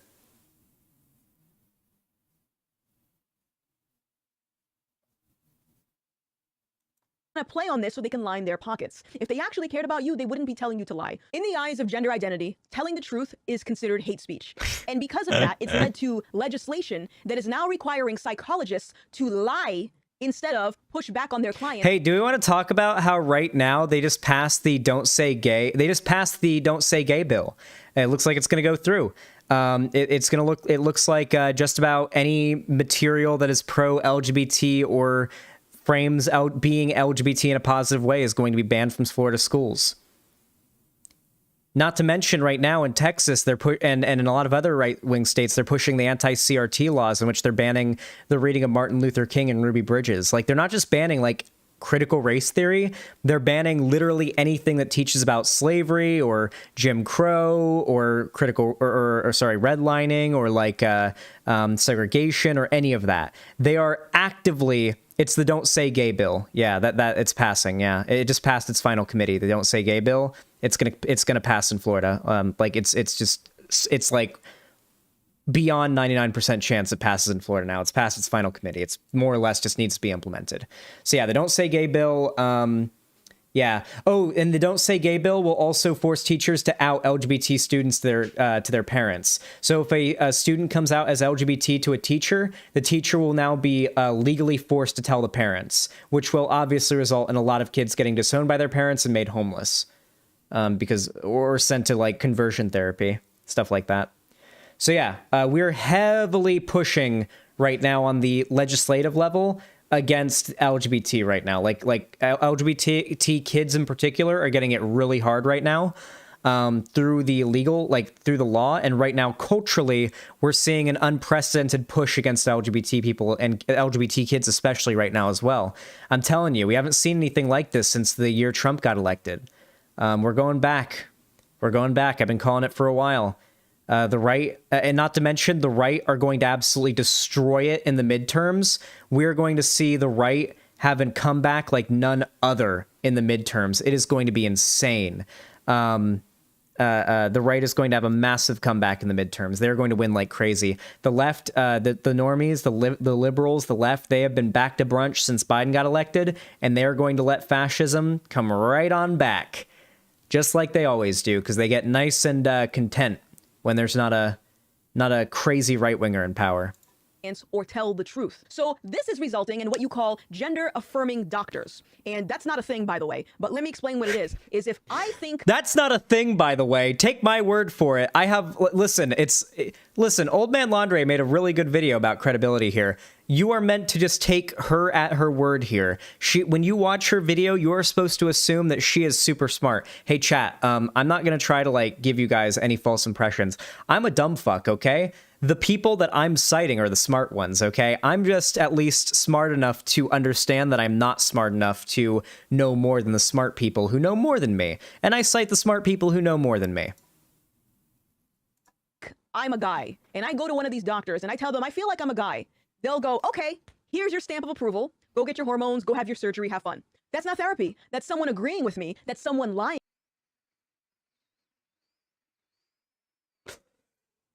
That isn't even close to true. It's a years-long process, by the way, especially if you're underage. Even if you're an adult, it's a years-long process. If you're in the UK and even you're an adult, it's even longer. In the UK, you have to live publicly out as trans for a year to get any hormones, which means without the help of any hormones, you have to dress, present, and live as your identity publicly without the help of hormones for a year before they'll put you on hormones, before you can have the help of hormones to help you pass. So you are at very high risk. Let's just say, yeah, you guys didn't know that. At least, yeah, you guys didn't know that. It's fucked. It was 2 years in most American states for a long time. Even for adults, yeah. Last British trans person I talked to, that was the case. And again, here we go, funneling more money back into the pharmaceutical field, back into the gender reassignment field. It's just creating this massive billion-dollar industry. And now we have the issue of... Dude, it's literally just conspiracy theory mongering. That's all it is. This is no different than Alex Jones. Misdiagnosing people. So because there is no push... Misdiagnosis has only gone down. All of the detransitioners, like when you look at like the rate of detransition and all the detransitioner activists, they're all old as fuck. okay? The more that gender-affirming doctors and the more that, like, this sort of gender stuff becomes more prevalent, the more we know about this field of study and the less mistakes we make. And thus the less detransitioners there are. And the less misdiagnosis. It's the simple reality of more study into a field, you understand more about it. Who would have thought? Back at these psychologists, they're not properly Oh yeah, it is very cringe. The V for Vendetta mask is very cringe, I will say. Yeah. Diagnosing what is exactly wrong with the person up here. Now, interestingly enough, I had a roundtable conversation on my channel with a bunch of transsexuals. And if you don't know what transsexualism is, it's basically someone that believes they are in the wrong body. If a male thinks that he's a woman and a woman thinks that he's a male, and all of these individuals undergo some. So for those of you guys that don't know, the current push right now from the true scums right now is to separate transgender and transsexual. And the right now is sort of like, all right, transsexuals are okay because they recognize that they're just men, but but they feel like they're in the wrong body, or they're women, but they feel like they're in the wrong body. These are your Blair Whites, your Buck Angels, you're the types that will say, I would never wish being trans on my worst enemy. It's the worst thing in the world. The types who say that I'm like disgusting and horrible. You know, Blair White, who was being told she should just grow out her beard and call herself a man, who was saying, no, I'm not like the other trans people. I accept that I'm a degenerate piece of shit. You guys remember that in that debate she had with John Doyle and Lauren Witzke, I think her name was. These are the only trans people that the right will allow. And the reason for that is simply because they'll toe the line for them. And and I want to make this very clear. There is absolutely an alt-right pipeline that exists for LGBT and POC youth. And it is not acknowledged enough, okay? And people like Gothics and people like Blair White are a huge part of it. And a Pillow, who is in chat right now and is not white and is in fact black, is an example of someone who fell down that rabbit hole. And it needs to be fought against just as much. There are a lot of LGBT and POC and both people out there, particularly who are young, who are also getting suckered into this because, unfortunately, if you're trying to find one of the largest trans content creators on YouTube and you're a trans person, Blair White's probably going to be the first person you stumble across. Maybe ContraPoints if you're lucky, but let's be real, based on upload frequency, almost certainly Blair White. And that's going to be setting you down a road of weird fucking self-hatred. I'm going to be completely honest with you guys. I think I'm actually going to end the video here because she's just going to conspiracy monger for the last, 4 minutes of the video. There's not going to be anything of value taken out of it, but I do have a little bit of a rant I want to go on for the last, oh wow, already an hour long, this segment, for the last bit of this. So,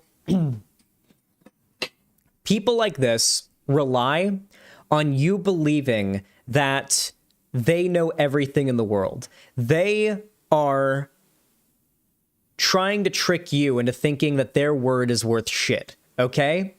My word is not worth shit. Her word is not worth shit. We are dumb fucks on the internet with absolutely no qualifications to talk about this at all. However, what I am qualified to do is point to studies and data and facts that actually, are agreed upon by scientists and whatnot, So, where's the research document? Where it at? Maybe I'll open it up in Chrome. Be easier to find there.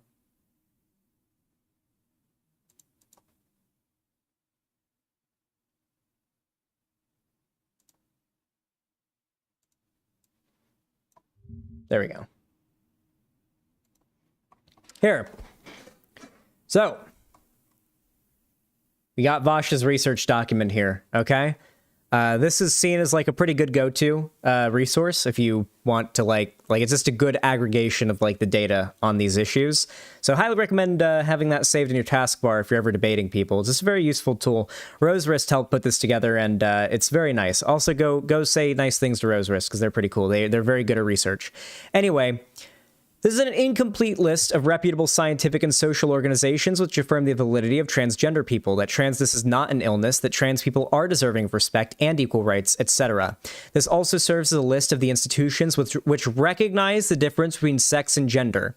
The American Psychological Association, the American Medical Association, the American Psychoanalytic Association, the Human Rights Campaign, the American Academy of Pediatrics, the American College of Osteopathic Pediatricians, the United Nations, and the United Kingdom's National Health Service. And below, a shit ton of studies that backs up every single claim that Gothics is trying to argue against. And these are .orgs and .edus and whatnot. These are either government, medical, or academic organizations and institutions who have gathered data and done studies, okay?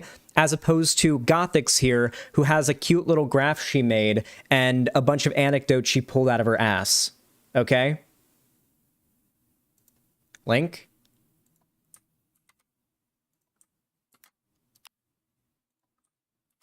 There we go. I dropped a link to the research document in both the chats if any of you guys want to take a look at it. Highly recommend pinning that to your taskbar, by the way, or not your taskbar, pinning that in your favorites, by the way. It is very, very helpful because these people rely on telling lies and pulling random anecdotes out of their ass to push a broader narrative. But when you have a giant document full of the truth, a giant document full of studies and data, it's really nice to have on hand because you can counter somebody's, well, one time this happened with, well, as you can see, this thing you're trying to describe as a huge problem is actually not a huge problem because look how statistically insignificant it is. In fact, you're lying about how common it is.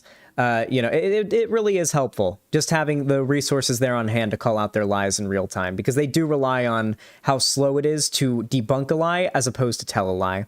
Anyway, with all that said, if you enjoyed this video, please consider leaving a like. It does help out the channel, the stream, and me a lot. And of course, if you want to support my channel and, see more of my content here on YouTube, you can also hit that subscribe button, that red subscribe button. And if you haven't already, ring the bell icon next to the subscribe button and turn on all notifications so that YouTube actually tells you when I go live or upload a new video. Both of these things help my channel out immensely, so I really do appreciate it. And of course, if you want to see more from me here on this lovely place we call the internet, consider going down in the description down below and following all of my social media, including my Patreon, which I will be uploading exclusive content on very, very soon. So consider going down there and pledging on Patreon because I got some very juicy stuff coming up on there that'll be uploaded in the next couple days. So I'm talking it's already made. It just needs to be edited by Cherry and uploaded and we're good. So definitely go pledge on Patreon if you want to see that. It's me, Apillo, Balthazar, and Ethan reacting to Adventure Time. Okay, we're watching through all of it, we're reacting to it,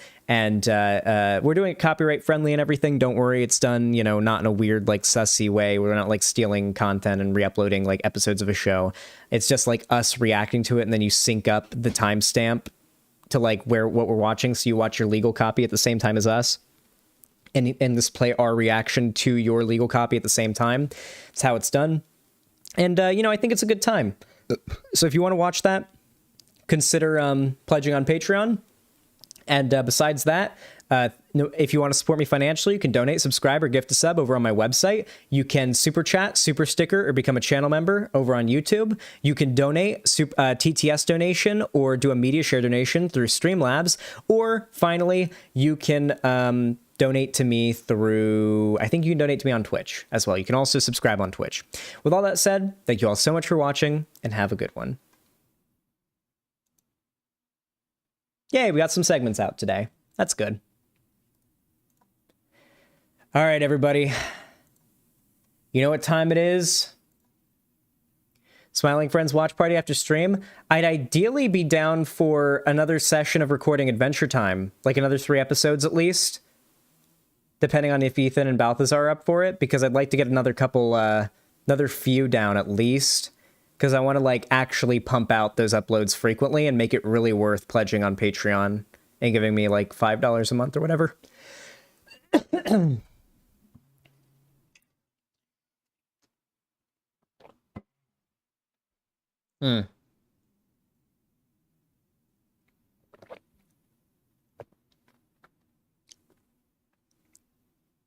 I'm Maravite. I haven't done it yet.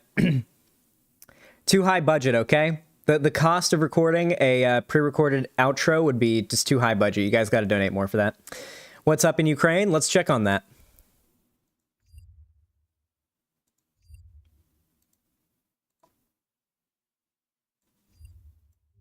Hold on, chat. Are you guys ready to see some absolutely poggers big brain shit right now? Because chat, if I'm being honest with you, it's pretty hard to get any more poggers than what you're about to see. Turning the audio on. Oh, the sun's rising. The sun is rising. In Kiev. Hold on, chat.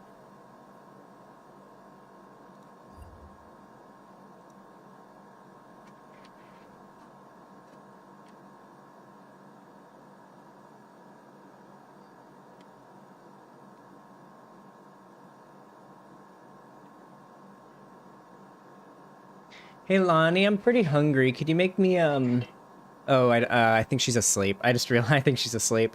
Oh fuck, I should ask her to order some food. Yikes. Well, this boots up.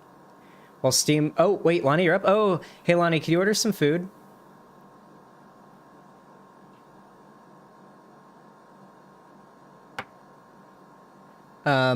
Oh yeah, could you order some, like, McDonald's or something?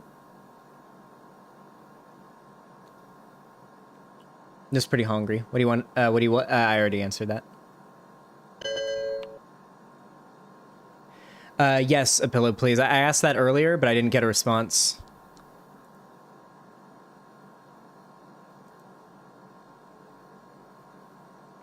Steam restart required. Nice. I just ate. Would you rather have Five Guys? You know I would. You know I would, Lonnie. Yes, I would rather have Five Guys. Thank you. It's almost the same price. It is? Okay. If it's the same price as McDonald's, then yeah, Five Guys all the way. Let's go. Holy shit.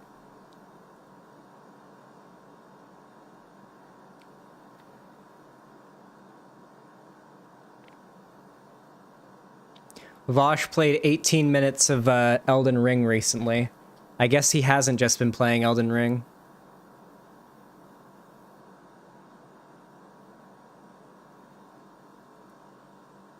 Why does it keep saying I have to restart Steam? What the fuck?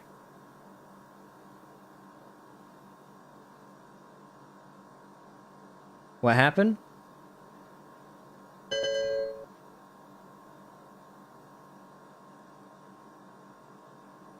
Ah, interesting.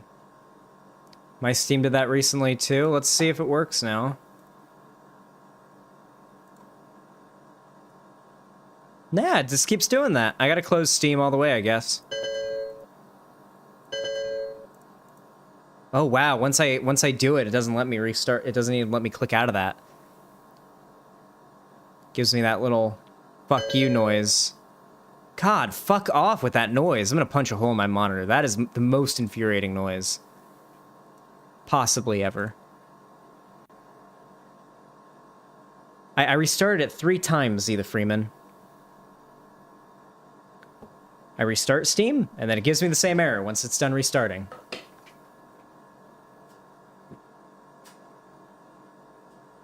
Uh-oh. Now Steam won't open. Alright, let's task manager it up. Where is anything Steam related running? I know there's something Steam related running on here hiding. Steam, Steam, Steam. Where are you in my task manager? I know you got some motherfucking program. Nothing, really. Not a single program in my task manager is Steam. Really weird.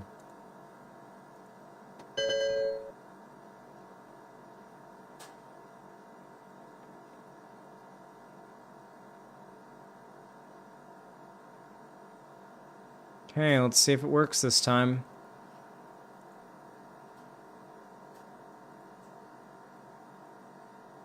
Oh, well, damn. Well, everybody, Bit of a shorter stream, but I'll admit I am pretty tired, so I wasn't going to stream for much more than like 40 minutes anyway. So, yeah, I guess Steam's just broken, and I don't get to have a video game anymore, so that sucks. Anyway, guys, with all that said, I really appreciate all of you guys for... fuck off. I really appreciate you guys all watching today.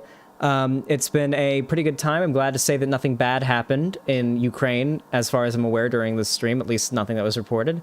So yeah, you need to verify the files. Nope, but just Steam is broken. Shut up. Anyway, with all that said, thank you all so much for watching. I appreciate your support. You guys have been very, very nice. I'm going to rip myself out of this this fucking Shadow Hedgehog onesie because it is so hot and I am sweating. And yeah, thank you all so much for watching and have a good one. Bye bye. Doo-doo fart and fuck Steam.